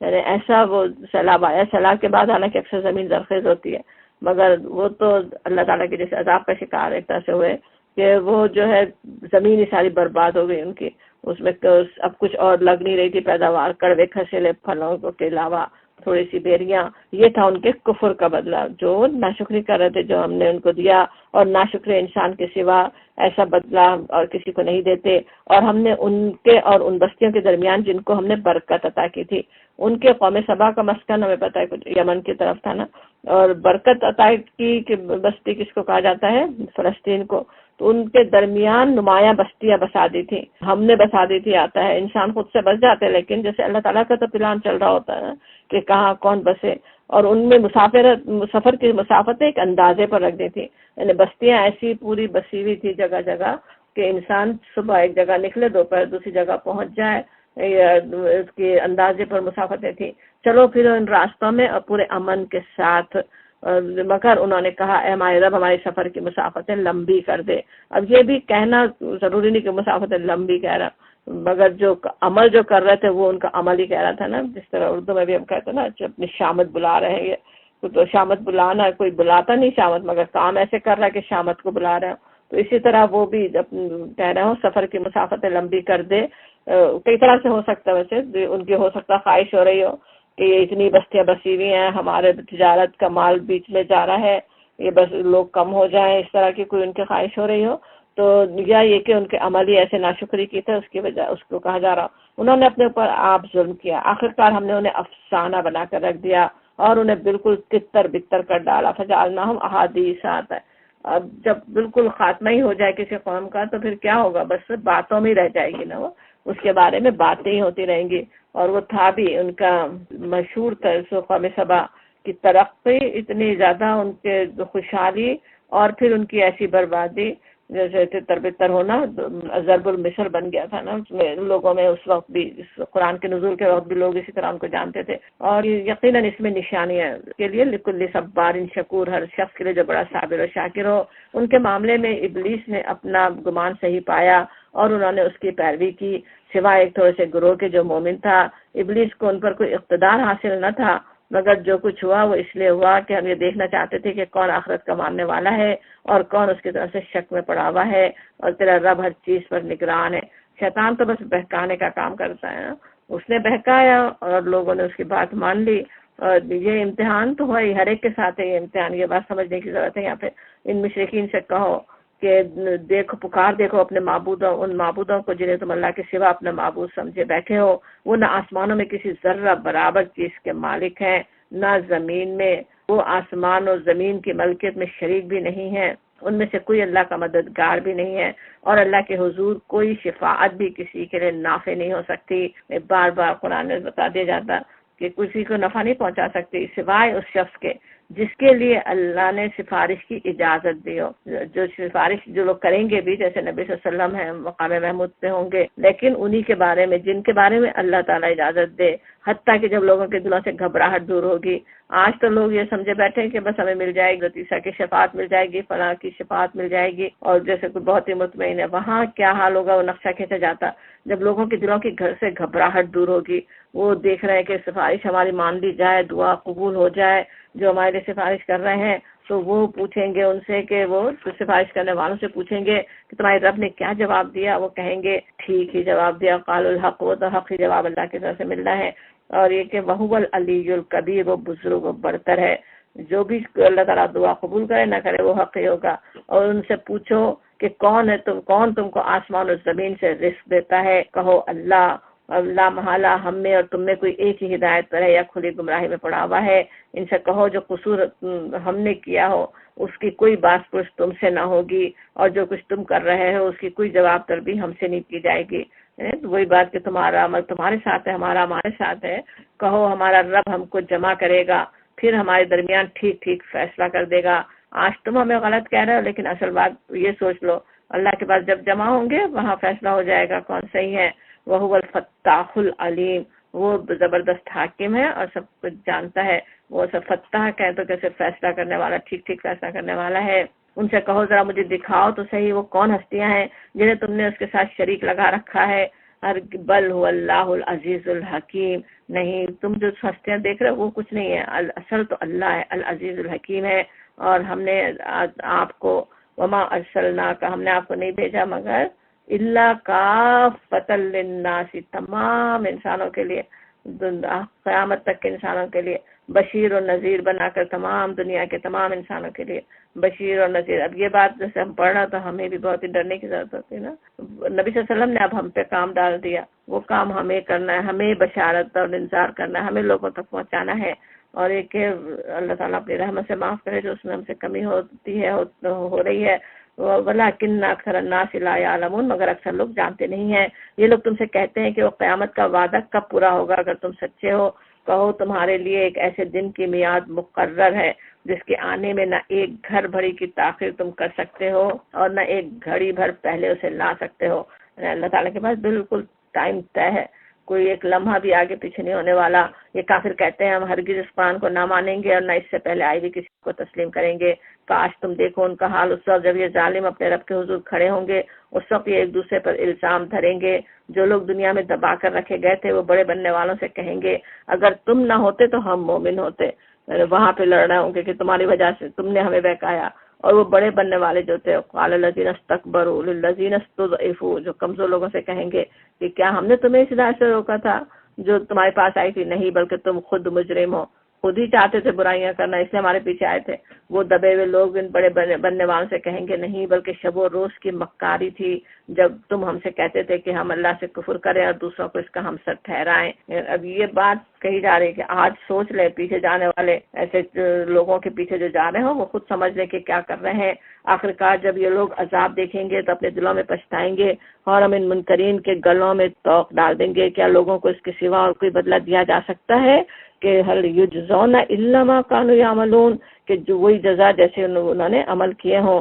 کہ کبھی ایسا نہیں ہوا کہ ہم نے کسی بستی میں ایک خبردار کرنے والا بھیجا ہو اور اس بستی کے کھاتے پیتے لوگوں نے یہ نہ کہا ہو کہ جو تم پیغام لے کر آئے ہو اس کو ہم نہیں مانتے۔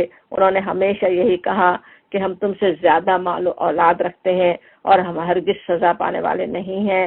قل، آپ ان سے کہہ دیجئے کہ میرا رب جسے چاہتا ہے کشادہ رزق دیتا ہے، جسے چاہتا ہے نپا تلا عطا کرتا ہے، مگر اکثر لوگ اس حقیقت کو نہیں جانتے۔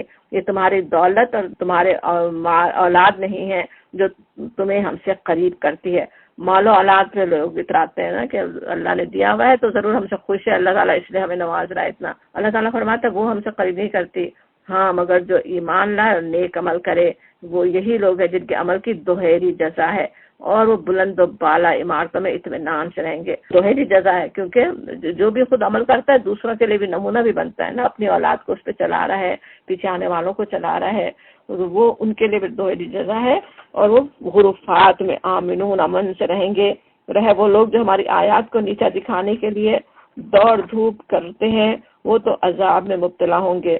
عذاب المحضرون آتا ہے جیسے ہمیشہ حاضر رہنے والا عذاب ہو۔ قل، آپ ان سے کہہ دیں میرا رب اپنے بندوں میں سے جسے چاہتا ہے کھلا رزق دیتا ہے اور جسے چاہتا ہے نپا تلا دیتا ہے۔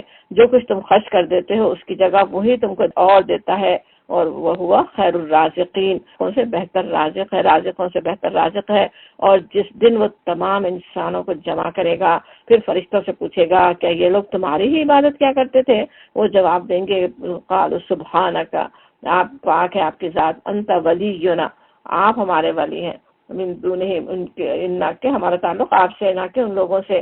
دراصل یہ ہماری نہیں بلکہ جنوں کی عبادت کرتے تھے، شیطان نے لگایا تھا نا، انہیں شیطان کی بات مانتے تھے، ان میں سے اکثر انہیں پر ایمان لائے ہوئے تھے۔ حالانکہ کوئی ویسے نہیں کہتا، کوئی شیطان کا کلمہ نہیں پڑتا، لیکن جب عملاً اس کی بات مان رہے ہو تو وہی مطلب ہو گیا کہ اس پہ ایمان لائے ہوئے ہیں۔ اس وقت ہم کہیں گے کہ آج تم میں سے کوئی نہ کسی کو فائدہ پہنچا سکتا ہے نہ نقصان، اور ظالموں سے ہم کہہ دیں گے ذوقوا عذاب النار، چکھو اس عذاب کا مزہ جسے تم جھٹلایا کرتے تھے، اس جہنم کو ماننے کو تیار نہیں تھے کہ وہ بھی کوئی ہے۔ ان لوگوں کو جب ہماری صاف صاف آیات سنائی جاتی ہیں تو یہ کہتے ہیں کہ یہ شخص بس یہ چاہتا ہے کہ تم کو ان معبودوں سے برگشتہ کر دے جن کی عبادت تمہارے باپ دادا کرتے آئے ہیں، اور کہتے ہیں کہ یہ قرآن محض ایک جھوٹ ہے گھڑا ہوا۔ ان کافروں کے سامنے جب حق آیا تو انہوں نے کہہ دیا کہ یہ تو سری جادو ہے، حالانکہ نہ ہم نے ان لوگوں کو پہلے کوئی کتاب دی تھی کہ یہ اسے پڑھتے ہوں، نہ تم سے پہلے ان کی طرف کوئی متنبع کرنے والا بھیجا تھا۔ یعنی کوئی کتاب سے بات نہیں کر رہے ہیں، بس اپنے آپ ہی دین اپنا بنایا ہوا ہے۔ ان سے پہلے گزرے ہوئے لوگ جھٹلا چکے ہیں، جو کچھ ہم نے انہیں دیا تھا اسے اشیر کو بھی یہ نہیں پہنچے۔ اس کے شعر آتا ہے اسے اشیری کہ اس کو 10واں حصہ بھی ان کو نہیں ملا ہوا۔ جو پہلے جو جھٹلانے والے تھے وہ تو کیسا اللہ نے ان کو کیا کیا دنیا میں ترقیاں دی تھی، کیسی طاقت دی تھی، ان کو تو کچھ بھی نہیں ہے۔ مگر جب انہوں نے میرے رسولوں کو جھٹلایا تو دیکھو میری سزا کیسی سخت تھی۔ ان سے کہو میں تمہیں بس ایک بات کی نصیحت کرتا ہوں، تو ان سے کہو ان تقوموا للہ، کہ تم کھڑے ہو اللہ کے لیے، مت نہ اکیلے، دو اور ایک وفرادہ اور اکیلے، تم مت تفکروا، اور پھر غور کرو۔ اکثر یہ ہوتا ہے نا کہ سب مل کے جیسے پوری بستی جھٹلا رہی ہے، پورا گروپ بیٹھ کر ایک بات کر رہا ہو تو انسان اپنے دماغ سے سوچ نہیں رہا ہوتا، بس ہر ایک کے ہاں میں ہاں ملا رہا ہے، وہی کام بات کر رہا ہے۔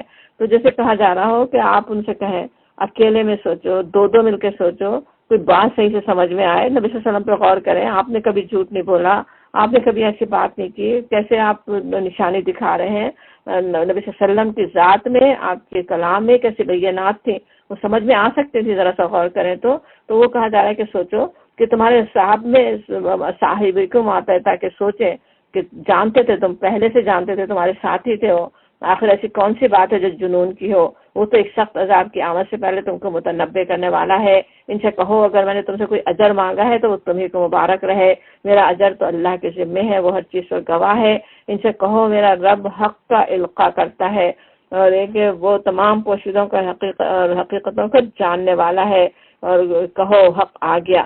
ہم نبی صلی اللہ علیہ وسلم کی آمد، اس کا اترنا، حق آ ہی گیا، وہ حق کو قائم ہونا ہی ہے، اور اب باطل کے لیے کچھ نہیں ہو سکتا۔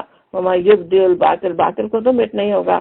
اور یہ کہ کہو اگر میں گمراہ ہو گیا تو میری گمراہی کا وبال مجھ پر ہے، اور اگر میں ہدایت پر ہوں تو اس وحی کی بنا پر ہوں جو میرا رب میرے اوپر نازل کرتا ہے۔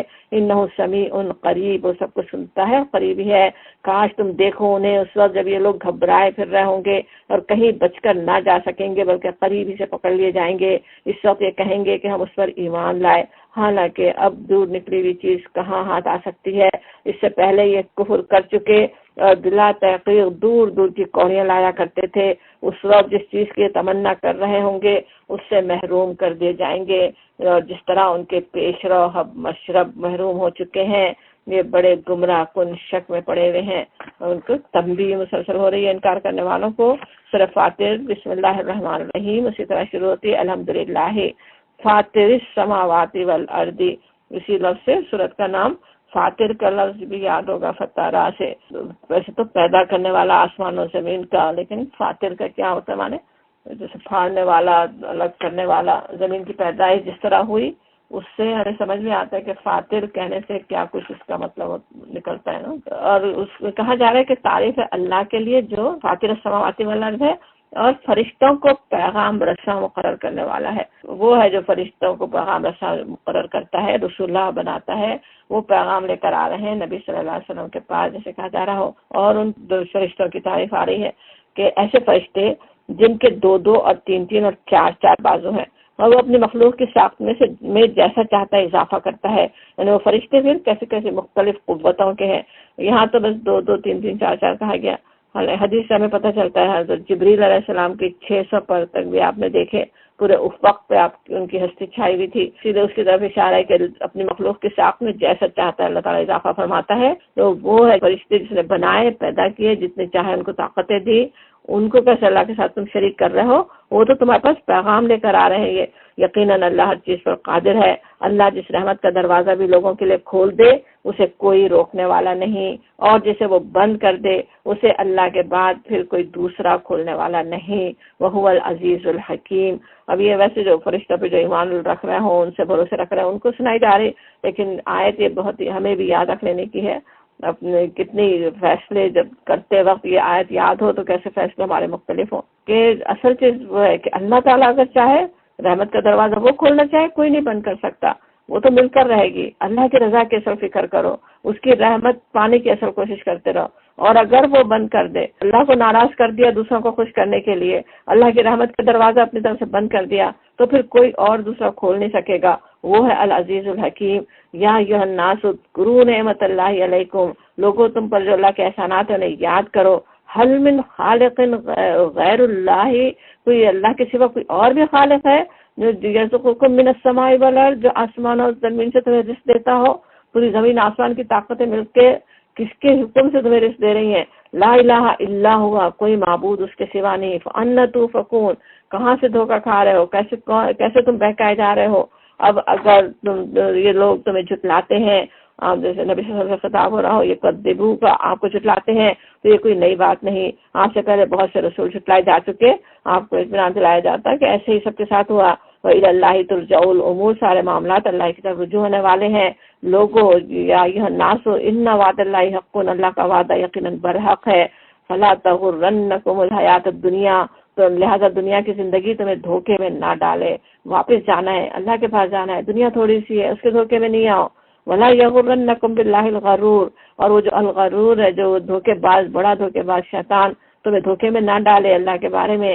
در حقیقت شیطان تمہارا دشمن ہے، اس لیے تم بھی اسے اپنا دشمن سمجھو۔ وہ تو اپنے پیرووں کو اپنی راہ پر اس لیے بلا رہا ہے کہ وہ دوزخیوں میں شامل ہو جائیں۔ اس کے جو پیچھے جا رہے ہوں وہ تو کیسا ان کا ہی دشمن ہے، انہیں دوزخ میں لے جانا چاہتا ہے۔ جو لوگ کفر کریں ان کے لیے سخت عذاب ہے، عذاب شدید ہے، اور جو ایمان لائے اور نیک عمل کریں گے ان کے لیے مغفرت اور اجر کبیر۔ افمن زین لہ، جیسے سے زیادہ کوئی بڑھ کر ہو سکتا، اس شخص کی گمراہی سے زیادہ کوئی اور ہو سکتی کہ جس کے لیے اس کا برا عمل خوشنما بنا دیا گیا ہو۔ بالکل وہ بات جو سورہ کہف کے آخر رکوع میں بھی آتی ہے نا کہ وہ سب سے زیادہ خسارے میں جو کچھ کر رہا اسی کو سمجھے کہ بہت اچھا کر رہا ہوں، اس کے لیے جو برے عمل کو جو اچھا سمجھنے لگ جائے اپنے، تو وہ تو کیسی بڑی گمراہی ہے، بڑا خسارہ۔ حقیقت یہ ہے کہ اللہ جسے چاہتا ہے گمراہی میں ڈال دیتا ہے۔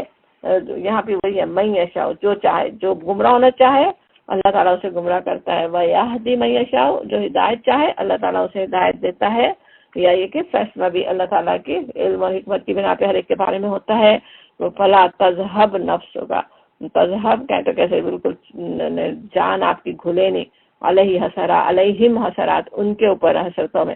نبی صلی اللہ علیہ وسلم ان کے لیے غم کر رہے ہیں، اللہ تعالیٰ نبی صلی اللہ علیہ وسلم کو تسلی دیتا ہے کہ آپ ان کے غم میں مت پریشان ہو، اپنی جان نہ گھلائیں، جو کچھ یہ کر رہے ہیں اللہ اسے خوب جانتا ہے۔ اور بڑی تسلی، اللہ کو معلوم ہے، ان اللہ علیم بما یصنعون، وہ اللہ ہی تو ہے جو ہواؤں کو بھیجتا ہے، پھر وہ بادل اٹھاتی ہیں، پھر ہم اسے ایک اجاڑ علاقے کی طرف لے جاتے ہیں، فسق نہ ہو، ہم پانی پلاتے ہیں، وہاں لے جاتے ہیں بادل کو اٹھا کے، اور اسی زمین کو جلا اٹھاتے ہیں جو مری پڑی تھی، مرے ہوئے انسانوں کا جی اٹھنا بھی ایسا ہی ہوگا۔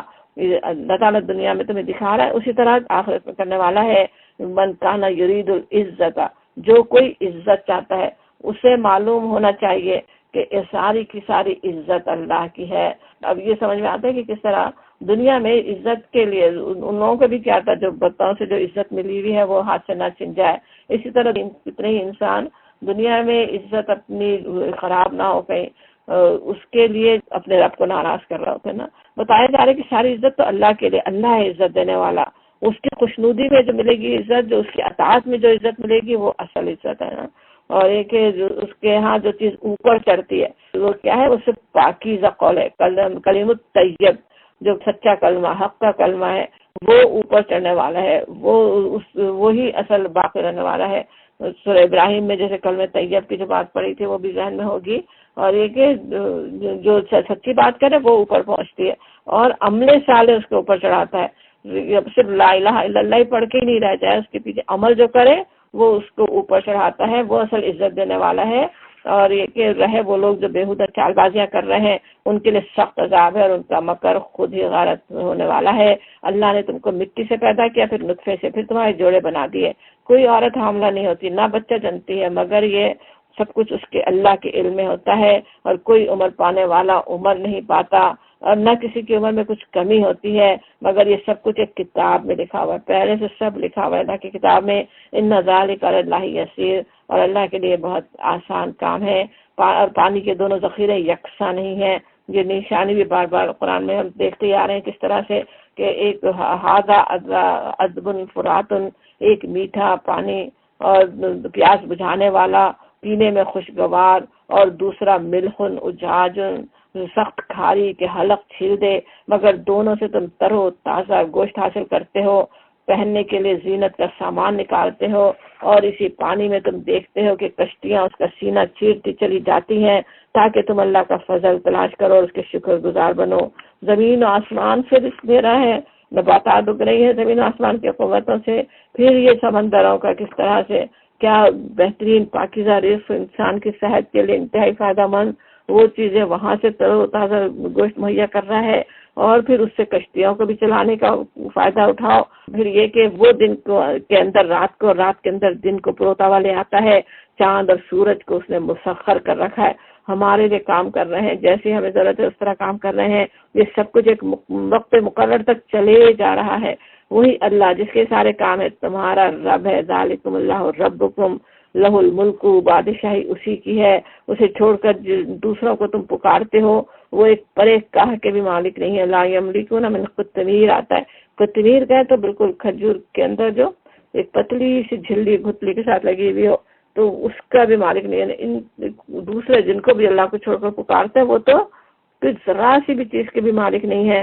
انہیں پکارو تو تمہاری دعائیں سن نہیں سکتے، اور سن لے تو تمہیں ان کا کوئی جواب نہیں دے سکتے، اور قیامت کے روز وہ تمہارے شرک سے انکار کر دیں گے. حقیقت حال کی ایسی صحیح خبر تمہیں ایک خبردار کے سوا کوئی نہیں دے سکتا. اللہ تعالیٰ خبیر، اللہ تعالیٰ نبی صلی اللہ علیہ وسلم کو خبر دی، آپ کو خبر دے رہے ہیں کہ پتہ چل جائے تمہیں کوئی دعا کہیں نہیں پہنچ رہی اگر اللہ کے سوا کسی کو بھی پکار رہے ہو. لوگوں تم اللہ ہی کے محتاج ہو.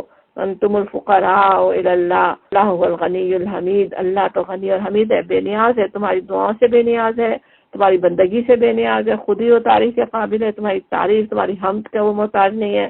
وہ چاہے تو تمہیں ہٹا کر کوئی نئی خلقت تمہاری جگہ لے آئے، پوری نسل ختم ہو جائے، دوسری نسل آ جائے، انسان ختم ہو جائے، پھر دوسرے کوئی اٹھ جائے اسپیشی. ایسا کرنا اللہ کے لیے کچھ بھی دشوار نہیں. اور یہ کہ ولا تزر وازرۃ وزر اخری، کوئی بوجھ اٹھانے والا دوسرے کا بوجھ نہ اٹھائے گا. بار بار قرآن میں یہ بات یاد دلائی جاتی ہے نا. انسان جو دوسروں کے خاطر دوسروں کی باتوں میں آ کر بہک رہے ہوتے ہیں، یا دوسروں کے خاطر دوسروں سے محبت میں خوف میں جو کر رہے ہوں، وہ کوئی بھی کچھ بھی وہ بوجھ نہیں اٹھانے آئیں گے. اور اگر کوئی لدا ہوا نفس اپنا بوجھ اٹھانے کے لیے پکارے گا تو اس کے بار کا ایک ادنا حصہ بھی بٹانے کے لیے کوئی نہ آئے گا، چاہے وہ قریب ترین رشتہ دار ہی کیوں نہ ہو. وہ قیامت میں ہونے والا ہے. آج تو ان کے لیے اتنا بوجھ انسان اٹھا لے، لیکن کل تو وہ ذرا سا بھی اس کے بوجھ کا حصہ بھی نہیں اٹھائیں گے. اور یہ کہا جاتا ہے کہ آپ جو ہے صرف انہی لوگوں کو متنبع کر سکتے ہیں، الذین یخشون ربهم بالغیب، جو بے دیکھے اپنے رب سے ڈرتے ہیں، اور وہ اقام الصلاۃ، اور جو یہ کہ نماز قائم کرتے ہیں. اور جو شخص بھی پاکیزگی اختیار کرتا ہے، من تزکا، اپنا تزکیہ کرتا ہے، فإنما یتزکا لنفسہ، وہ اپنے ہی نفس کے لیے کرتا ہے. آج ہم کوشش کریں نفس کا تزکیہ کرنے کی، ایسی نیکیاں کریں جس سے ہماری روح پاک صاف ہو، اپنا ہی فائدہ ہے ہمارا. وَإِلَى اللَّهِ الْمَصِيرُ، اور سب پلٹنا اللہ ہی کی طرف ہے. وَمَا يَسْتَوِي الْأَعْمَى وَالْبَصِيرُ، اندھا اور آنکھوں والا برابر نہیں ہے. وَلَا الظُّلُمَاتُ وَلَا النُّورُ، نہ تاریکیاں اور روشنیاں یکساں ہیں. وَلَا الظِّلُّ وَلَا الْحَرُورُ، نہ ٹھنڈی چھاؤں اور نہ دھوپ کی تپش. وَمَا يَسْتَوِي الْأَحْيَاءُ وَلَا الْأَمْوَاتُ، اور نہ زندے اور مردے مساوی ہیں. اب زندے اور مردے یہاں پہ ویسے تو مساوی نہیں ہے، پتہ ہی ہے، لیکن یہاں پہ خاص طور پہ ان کی بات ہے نا جو روح جن کی زندہ ہے، یا جنہوں نے اپنی روح کو مردہ کر دیا. اللہ جسے چاہتا ہے سنواتا ہے، اور مگر تم ان لوگوں کو نہیں سنا سکتے جو قبروں میں مدفون ہیں. یعنی کس کے لیے کہا جا رہا ہے نا، جو جنہوں نے اپنے ضمیر کو، جن کا جو وجود جو ہے وہ اپنے روحوں کے مدفن بن چکے ہوں، جن کے ضمیر مردہ کر چکے ہوں اپنے، ان کو آپ کیسے سنائیں گے؟ اور تم تو بس ایک خبردار کرنے والے ہوں، ہم نے تم کو بھیجا ہے. ان ارسلناک بالحق بشیرا و نذیرا، حق کے ساتھ بشارت دینے والا اور نذیر بنا کر بھیجا. اور کوئی امت ایسی نہیں گزری جس میں کوئی متنبع کرنے والا نہ آیا ہو. اب اگر یہ لوگ تمہیں جھٹلاتے ہیں تو ان سے پہلے گزرے ہوئے لوگ بھی جھٹلا چکے. ان کے پاس ان کے رسول کھلے دلائل اور صحیفے اور روشن ہدایات دینے والی کتاب لے کر آئے تھے، بینات، زبور، کتاب منیر لے کر آئے، مگر لوگوں نے جھٹلایا. پھر جن لوگوں نے نہ مانا ان کو میں نے پکڑ لیا. پھر دیکھ لو میری سزا کیسی سخت تھی. کیا تم دیکھتے نہیں ہو کہ اللہ آسمان سے پانی برساتا ہے، پھر اس کے ذریعے سے ہم طرح طرح کے پھل نکال لاتے ہیں جن کے رنگ مختلف ہوتے ہیں. پہاڑوں میں بھی سفید، سرخ اور گہری سیاہ دھاریاں پائی جاتی ہیں جن کے رنگ مختلف ہوتے ہیں. اور اسی طرح انسانوں اور جانوروں اور مویشیوں کے رنگ بھی مختلف ہیں. کیسی دنیا میں رنگا رنگی ہے، اللہ کی کیسی خلاقی ہے، اس کو ذرا دیکھو. انما یخشى اللہ من عبادہ العلماء، یہ بھی بڑی بات اصول کی بتائی جا رہی ہے. کیسے خشیت جو ہوتی وہ ہوتی ہے اس سے نا کہ انسان جیسے جانتا ہو، پتا ہو، کسی کی عظمت کا معلوم ہو تو جو دل کی کیفیت ہوتی. تو جو عباد العلماء ہو، علم رکھنے والے ہوں، انہی کو خشیت پیدا ہو سکتی ہے نا. وہ جو اللہ کو جانے کہ کیسی اللہ کی صفات ہے، کیسی اللہ کی قدرت ہے، کیسی اس کی عظمت ہے، وہی اللہ سے خشیت رکھتے ہیں. اور ایک ان اللہ عزیز غفور، بے شک اللہ زبردست اور درگزر فرمانے والا ہے. جو لوگ اللہ کتاب اللہ کی تلاوت کرتے ہیں، کل کا سپارہ جیسے ہم نے شروع کیا تھا وہاں پہ حکم کی طرح سے تھا نا، اتلو ما اوحی الیک، تلاوت کرو جو آپ کی طرف وحی کی جا رہی ہے، پھر نماز قائم کرو. اور یہاں پہ اس کے جیسے صفت کے طور پہ آ رہا ہے کن لوگوں کی صفت جو کہ ایسی تجارت کے متوقع ہیں جس میں ہرگز خسارہ نہیں ہوگا، کہا جاتا اس کے آیت کے آخر میں. سوچیں ایسی تجارت جس میں کوئی نقصان ہی نہیں ہو، کیسے انسان اس کی طرح لپ کے سوچے کہ مجھے تو وہ ضروری تجارت کرنی ہے۔ اور وہ تجارت کرنے والوں کی صفات کیا ہوتی بتائی جاتی، پہلی صفت ہی کہ وہ کتاب اللہ کی تلاوت کرتے ہیں۔ الحمدللہ ہم اللہ کی کتاب کی تلاوت کر رہے ہیں سر، لیکن کل جیسے ہم نے سمجھا تھا تلاوت میں کیا کچھ شامل ہے، کیسے وہ حلق سے اترے دل تک پہنچے اور اس کا صحیح اس پہ عمل کرنے والے ہوں انشاءاللہ تعالی ہم۔ اور پھر نماز قائم کرتے ہیں، ان کی یہ صفت ہوتی ہے کہ نماز ظاہر سب سے پہلی چیز ہے جس کا حساب ہونا ہے، پتہ چلنا ہے کہ ہاں ایمان پہ قائم ہے۔ اور پھر وہی اس کے نماز کے بعد جیسے خرچ کی بات آتی ہے نا، انسانوں کا بھی حق ادا کریں، اور جو کچھ ہم نے رزق دیا اس میں سے کھلے اور چھپے خرچ کرتے ہیں، سرا و علانیہ ہر طرح سے وہ خرچ کریں، تو یقیناً وہ ایک ایسی تجارت کے متوقع ہے جس میں ہرگز خسارہ نہ ہوگا۔ کیسی یہ خوشخبری ہے بڑی، انشاءاللہ تعالی ہم بھی وہی تجارت کرنے والے ہوں جس میں کوئی نقصان کا اندیشہ ہی نہیں، اور یہ کہ تاکہ اللہ ان کے اجر ان کو پورے کے پورے ان کو دے اور مزید اپنے فضل سے ان کو عطا فرمائے، اور پورا ہی اجر ایک تو پورا ملنا ہے اللہ کے لیے جس نے کیا ہو، پھر فضل بھی اللہ کے فضل بھی ملنے والا ہے۔ انہو غفور شکور، بے شک اللہ بخشنے والا اور قدردان ہے، شکور ہی ہے تبھی یہ سب قبول ہو سکتا ہے نا، ورنہ ظاہر ہے ہم انسان کی کوششیں کتنا کمزور، کتنا بھولنے والا، لیکن اللہ تعالیٰ ایک تو اپنے فضل سے زیادہ دینے والا ہے، دوسرے غفور بھی ہے، معاف بھی کرنے والا جو غلطیاں، شکور بھی ہے تھوڑی سی نیکیوں کو انشاءاللہ ہم نمازیں بہت کم پڑھ سک رہے ہیں، مگر اللہ تعالیٰ اپنی رحمت سے اسے ہماری بخشش کا ذریعہ بنا دے۔ ہم سے ذکر میں غفلت ہو رہی ہے، مگر اللہ تعالیٰ اپنی رحمت سے اس کے شاکر علیم جو ہے اپنی رحمت سے اس کی قدر کر دے جتنا ہم کرتے ہوں، اور اس کے مزید فضل سے اس کا اجر عطا فرما دے انشاءاللہ تعالیٰ۔ اور وہ جو کتاب ہم نے آپ کی طرف وحی کی ہے وہی حق ہے، تصدیق کرتی ہوئی آئی ہے ان کتابوں کی جو اس سے پہلے آئی تھی۔ بے شک اللہ اپنے بندوں کے حال سے باخبر ہے، ان اللہ بعبادہ لخبیر بصیر، ہر چیز پر نگاہ رکھنے والا ہے۔ پھر ہم نے اس کتاب کا وارث بنا دیا ان لوگوں کو جنہیں ہم نے اس وراثت کے لیے اپنے بندوں میں سے چن لیا، استفینا من عبادنا۔ یہ آیت بھی غور سے پڑھنے کی ہے کہ اس کتاب کا وارث ہم ہیں نا، کتاب کے وارث مسلمان ہیں، اور وہ جو اس میں اللہ کے چنے ہوئے بندے ہیں نا، کیسے بڑی ہماری سوچیں، اللہ تعالیٰ اعزاز ہے نا ایک طرح کا، اللہ نے تمام مخلوق میں سے چن لیا ہو، ہم وہ لوگ ہیں جنہیں اللہ نے کتاب کا وارث بنایا، استفینا من عبادنا، اپنے بندوں میں سے چن لیا۔ اب ان میں سے پھر کیسے کیسے لوگ ہیں، انہیں پہلی چیز آتی ہے فَمِنْهُمْ ظَالِمٌ لِلنَّفْسِ، اب کوئی تو ان میں اپنے نفس پر ظلم کرنے والا ہے، اب اپنے نفس سے ظلم کرنے والے جنہیں گناہ کر رہے ہوں، نافرمانیاں کر رہے ہوں، اور دوسرے کون ہے وَمِنْهُمْ مُقْتَصِدٌ، کوئی بیچ کی راس ہے، غلطیاں بھی ہو جاتی ہیں، نیکیاں بھی کرنے کی کوشش کرتے ہیں، اور وَمِنْهُمْ سَابِقٌ بِالْخَيْرَاتِ، اور کوئی اللہ کے اذن سے نیکیوں میں سبقت کرنے والے ہیں۔ ابھی آگے سورہ واقعہ میں جیسے پڑھیں گے نا 3 گروہوں کے بعد وہی سمجھ میں آتی ہے یہاں پہ کہ کس طرح وہ جو سابقون الاولون آگے بڑھ کے سب سے آگے بڑھ کے نیکیاں کرنے والے ہوں، ذالک هو الفضل الکبیر، یہی بہت بڑا فضل ہے، بہت بڑا فضل ہے۔ اب ذالک هو الفضل الکبیر کی تشریح میں مفسرین کے مختلف خیال ہیں، یہی بات پوری بات ہے تمام ہی لوگ جو کتاب کے وارث ہیں، چاہے وہ ظالم لنفسی ہوں، مقتصد ہوں کہ سابقون ہوں، سبھی جو ہے وہ فضل ہے اللہ کا بڑا۔ کسی نے سمجھا کہ نہیں وہ سابقون الاولون کی بات ہے اور دوسرے لوگ اپنے لیے فکر کریں انجام کی خود نا، تو واللہ اور اس کے کون ہوں گے، ویسے اس کی ایک حدیث تو اس سے ٹائم ویسے کم ہے مگر یاد کر لیں جو بہت ہی اچھی طرح تشریح کرتی ہے اس آیت کی، کہ نبی صلی اللہ علیہ وسلم نے فرمایا کہ جو لوگ نیکیوں میں سبقت دیں گے وہ جنت میں کسی حساب کے بغیر داخل ہوں گے، اور جو بیچ کی راس رہے ان سے محاسبہ ہوگا مگر ہلکا محاسبہ رہے وہ لوگ جنہوں نے اپنے نفس پر ظلم کیا ہے، تو محشر کے پورے طویل عرصے میں روکے رکھے جائیں گے، اور پھر انہی کو اللہ اپنی رحمت میں لے لے گا، اور یہی لوگ ہیں جو کہیں گے شکر ہے اس خدا کا جس نے ہم سے غم دور کر دیا۔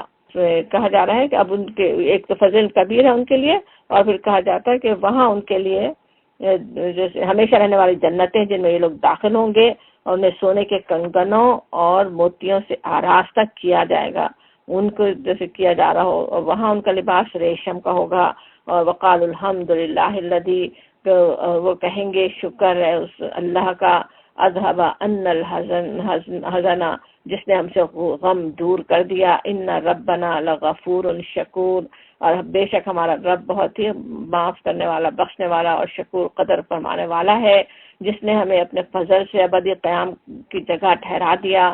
اب یہاں نہ ہمیں کوئی مشقت پیش آتی ہے اور نہ تکان لاحق ہوتی ہے۔ انشاءاللہ ہم ایسے اللہ کے نیک بندوں میں شامل ہوں، اور جن لوگوں نے کفر کیا ہے ان کے لیے جہنم کی آگ ہے، اس کے مقابلے میں نہ ان کا قصہ پاک کر دیا جائے گا کہ وہ مر جائے، نہ ان کے لیے جہنم کے عذاب میں کوئی کمی کی جائے گی۔ اس طرح ہم بدلہ دیتے ہیں اس شخص کو جو کفر کرنے والا ہو، وہ وہاں چیخ چیخ کر کہیں گے کہ اے رب، بلکہ چیخنے کے بھی لفظ یستریخون ہے، بہت ہی زیادہ اس کے بری چیخ جیسے سے کوئی مارا ہو نا، فریاد کرتے ہوئے اے ہمارے رب ہمیں یہاں سے نکال لے تاکہ ہم نیک عمل کریں، ان اعمال سے مختلف جو پہلے کرتے رہے تھے۔ انہیں جواب دیا جائے گا کیا ہم نے تم کو اتنی عمر نہیں دی تھی جس میں کوئی سبق لینا چاہتا تو سبق لے سکتا؟ اب تو کہا جائے گا فذوقوا، بس چکھو اب عذاب نا، مزہ چکھو، تمہارے پاس پہلے آ چکے تھے، وجاءکم النذیر، نذیر آ چکے تھے، اب یہاں جو ہے ظالموں کا کوئی مددگار نہیں۔ ان اللہ عالم غیب السماوات والارض، بے شک اللہ آسمان اور زمین کی ہر پوشیدہ چیز کا واقف ہے، اللہ ہی ہے عالم الغیب۔ قرآن میں ہر جگہ بار بار سمجھا دیا جاتا ہے، کوئی بھی نہیں ہے جو پورا غیب پر رکھنے والا ہو نا، جتنا جس کو اللہ نے علم دیا بس اتنا اس کے پاس ہے، ہاں وہ فرشتے ہوں، وہ انبیاء ہوں یا کوئی بھی۔ انہ علیم بذات الصدور، وہ تو سینوں کے چھپے ہوئے راز تک جانتا ہے، وہی ہے جس نے تم کو زمین میں خلیفہ بنایا۔ اب جو کوئی کفر کرتا ہے اس کے کفر کا وبال اسی پر ہے، اور کافروں کو ان کے کفر اس کے سوا کوئی ترقی نہیں دیتا کہ ان کے رب کا غضب ان پر زیادہ سے زیادہ بھڑکتا چلا جاتا ہے۔ کافروں کے لیے خسارے میں اضافے کے سوا کوئی ترقی نہیں۔ قل، آپ ان سے کہہ دیں، ارأیتم، کیا کبھی تم نے دیکھا اپنے ان شریکوں کو جنہیں تم اللہ کو چھوڑ کر پکارتے ہو؟ مجھے بتاؤ انہوں نے زمین میں کیا پیدا کیا ہے، یا آسمانوں میں ان کی کیا شرکت ہے؟ کیا ہم نے انہیں کوئی تحریر لکھ کر دی ہے جس کی بنا پر یہ کوئی صاف سند رکھتے ہوں؟ نہیں، بلکہ یہ ظالم ایک دوسرے کو محض فریب کے جھانسے دے رہے ہیں۔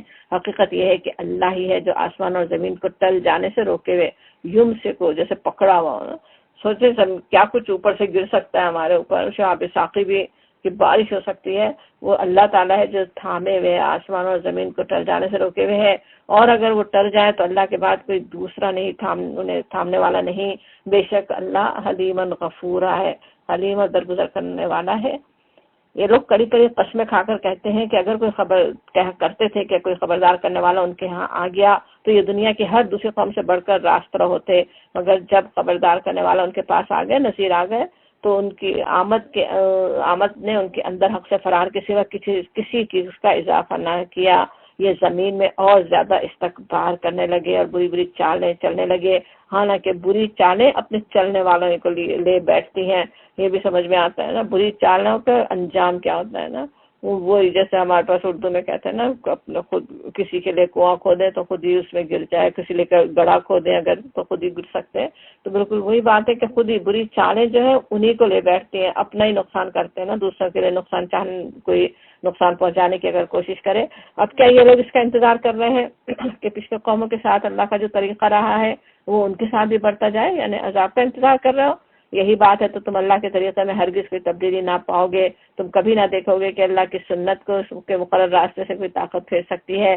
کیا یہ لوگ زمین میں کبھی چلے پھرے نہیں کہ انہیں ان لوگوں کا انجام نظر آتا جو ان سے پہلے گزر چکے ہیں اور ان سے بہت زیادہ طاقتور تھے؟ اللہ کو کوئی چیز عاجز کرنے والی نہیں ہے، نہ آسمانوں میں نہ زمین میں۔ انہ کان علیما قدیرا، وہ سب کچھ جانتا ہے اور ہر شے پہ قدرت رکھتا ہے۔ اگر وہ کہیں لوگوں کو ان کے کرتوتوں پر پکڑتا تو زمین پر کسی متنفس کو جیتا نہ چھوڑتا، مگر وہ انہیں ایک مقررہ وقت تک کے لیے مہلت دے رہا ہے، پھر جب ان کا وقت آن پورا ہوگا تو اللہ اپنے بندوں کو دیکھ لے گا۔ سورہ یاسین شروع ہو رہی ہے، بسم اللہ الرحمن الرحیم۔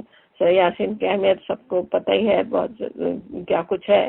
یاسین سے شروع ہوتی ہے، بسم اللہ الرحمن الرحیم۔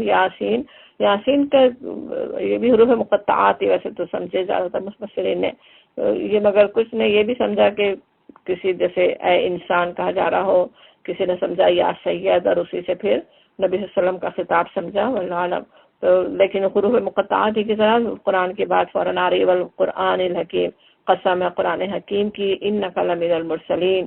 سارے لوگ جھٹلا رہے ہیں نبی صلی اللہ علیہ وسلم کو، مکی سورہ ہے نا، تو لیکن آپ کو اطمینان دلایا جاتا آپ تو ہیں، انکا بے شک آپ ہیں، لا ضروری مرسلین میں سے ہیں، علی صراط مستقیم، سیدھے راستے پر ہیں، آپ تو اس پہ یقین رکھیں۔ تنزیل العزیز الرحیم، قرآن نازل کیا ہوا ہے کس کا؟ قرآن الحکیم کی قسم کھائی گئی تھی نا، والقرآن الحکیم کہ قسم ہے قرآن حکیم کی۔ قرآن حکیم ثابت کر رہا ہے کہ نبی صلی اللہ علیہ وسلم اللہ کے رسول ہیں، صراط مستقیم پر ہے، اور یہ قرآن عزیز الرحیم کی طرف سے نازل کردہ ہے۔ اور کس لیے قرآن کس لیے نازل ہوا؟ تاکہ تم خبردار کرو ایک ایسی قوم کو جس کے باپ دادا خبردار نہ کیے گئے تھے، فہم غافلون، اس وجہ سے وہ غفلت میں پڑے ہوئے ہیں۔ ان میں سے اکثر لوگ فیصلے عذاب کے مستحق ہو چکے ہیں، اس لیے وہ ایمان نہیں لاتے۔ ہم نے ان کی گردنوں میں طوق ڈال دیے ہیں، ہم نے ڈال دیے کہا جاتا ہے کیونکہ ہر چیز اللہ کی مشیت سے ہی ہوتی نا، اللہ نہیں چاہے تو ہوتی نہیں۔ لیکن اصل بات تو وہی تھی کہ انہوں نے نبی صلی اللہ علیہ وسلم کی مخالفت کا بس تہیہ کر لیا تھا، تو وہ طوق پڑ گیا تھا، اور جس میں وہ تھوڑیوں تک جکڑے گئے ہیں، اس لیے وہ سر اٹھائے کھڑے ہیں۔ ایک سوچے طوق اگر ڈال دیا جائے کوئی بڑا اس میں گردن میں، تو گردن جھک ہی نہیں سکے، اور ان کے ہم نے آگے ایک دیوار ان کے کھڑی کر دی اور ایک دیوار ان کے پیچھے۔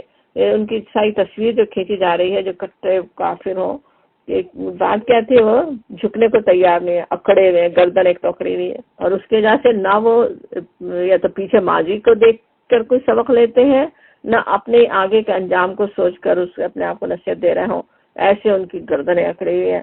اور یہ کہ ہم نے انہیں ڈھانک دیا ہے کہ انہیں اب کچھ نہیں سوچتا، جیسے پردہ پڑ گیا ہو نا، جو بالکل ہی اس کے شیطان کے جو حوالے ہو جائیں، کیسے جیسے پردہ شیطان نے ان کے اوپر ڈال دیا ہو کہ وَسَوَاءٌ عَلَيْهِمْ أَنذَرْتَهُمْ لَمْ تُنذِرْهُمْ لَا يُؤْمِنُونَ، ان کے لیے یکساں ہے، خبردار کرو یا نہ کرو، یہ نہ مانیں گے۔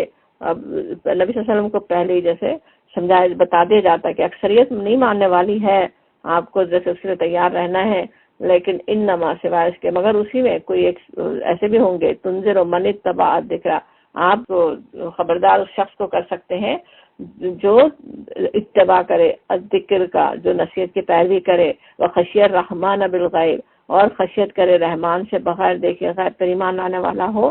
انہی میں پھر کچھ لوگ ایسے بھی ہوں گے جو نصیحت پائیں گے، یہ بھی اصل میں بتایا جا رہا ہے ایک طرح سے کہ وہ نصیحت پکڑ لیں گے، کچھ اس کو آپ نصیحت کر دیں گے، انذار ہو جائے گا اس پہ، فبشرو، اس کو پھر آپ بشارت دے دیں مغفرت اور اجر کریم کی، ہم یقیناً ایک روز مردوں کو زندہ کرنے والے ہیں، جو کچھ افعال انہوں نے کیے وہ سب ہم لکھتے جا رہے ہیں، وَنَكْتُبُ مَا قَدَّمُوا وَآثَارَهُمْ، جو کچھ آثار پیچھے چھوڑے، جو ابھی کر رہے ہیں اور پھر آج جو کر رہے ہیں اس کے آثار پیچھے بھی رہیں گے نا، پیچھے اولادیں ان کے نقش قدم پہ چلیں گی، دوسرے لوگ ان کے نقش قدم پہ چلیں گے، کسی نے کسی برائی کی ابتدا ڈالی، سوچیں جیسے کوئی بت ہی پہلا لے کر آیا تھا بیت اللہ میں لا کے، جس نے رکھا سب سے پہلا بت، اس کے پیچھے اتنی جو ساری بت پرستی ہوئی، وہ سارا گناہ اس کو بھی تو جائے گا، وہ سب کچھ اس کے لکھا ہوا ہے، اور وہ بھی ہم ثبت کر رہے ہیں اس کے آشینا فی امام مبین، ایک کھلی کتاب میں سب لکھا جا رہا ہے۔ اور انہیں مثال کے طور پر ایک بستی والوں کا قصہ سنا، اب ایک واقعہ سنایا جاتا کہ ایک بستی کا نام نہیں بتایا جا رہا ہے، بس ایک بستی کوئی بھی ہو، کہیں کی بھی ہو، اس میں رسول آئے تھے، جاء المرسلون آتا ہے کہ بستی ایسی نافرمان قسم کی ہوگی کہ اللہ نے جیسے 2 رسول بھیجے ہوں۔ اسی سے ویسے کسی ایک مفسر کا پڑھی تھی، وہ موسیٰ علیہ السلام اور ہارون علیہ السلام کو بھی سمجھتے ہیں، لیکن ان کا خود ہی ذکر نام سے اتنی دفعہ آیا ہے تو یہ ضروری نہیں کہ یہاں ان کا ذکر ہو، کوئی سی بھی بستی ہو سکتی ہے۔ تو وہ جو ہے ہم نے ان کی طرف 2 رسول بھیجے اور انہوں نے دونوں کو جھٹلا دیا، تو ہم نے تیسرا مدد کے لیے بھیجا۔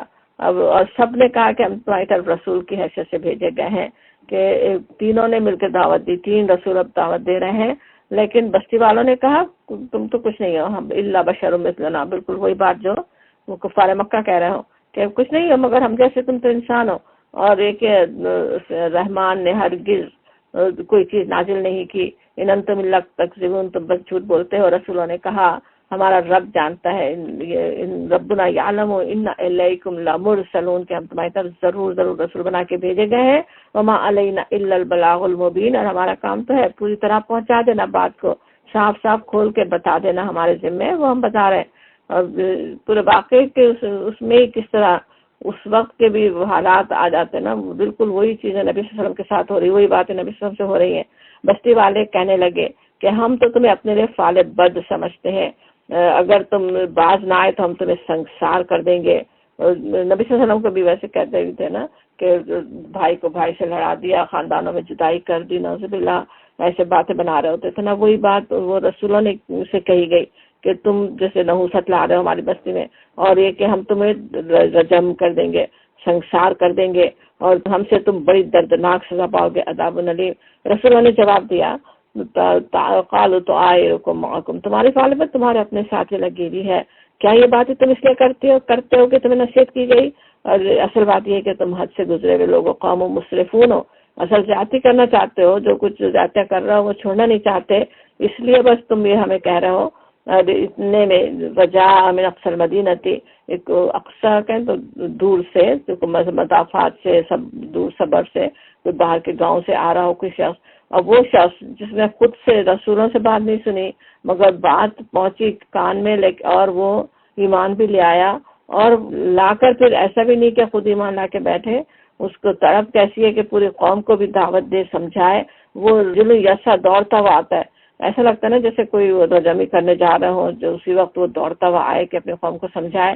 تو وہ اس نے کہا اے میری قوم کے لوگوں، رسولوں کی پیروی اختیار کرو۔ اصل بات کہتا ہے کہ یا قوم اتبعوا المرسلین، یا قومی میری قوم کہہ کرے، اور کہ پیروی کرو ان لوگوں کی جو تم سے کوئی اجر نہیں چاہتے۔ بہترین بات وہ ایسی کرتا ہے نا، تھوڑی سی بات لیکن پتے کی کہ لوگ سمجھ جائیں کہ تم دیکھتے نہیں ہو وہ تم سے کچھ اجر نہیں مانگ رہے، من لا یسلکم اجرا وہم مہتدون، اور یہ بھی دیکھ رہے ہو کہ وہ سیدھے راستے پر ہیں، نیک لوگ ہیں، اچھے لوگ ہیں، صحیح کام کرنے والے ہیں، پھر کچھ تم سے اجر بھی نہیں چاہ رہے، تو پھر یقیناً وہ تمہارے مخلص ہیں، تمہارے لیے بات کر رہے ہیں، تم ان کی بات مان لو۔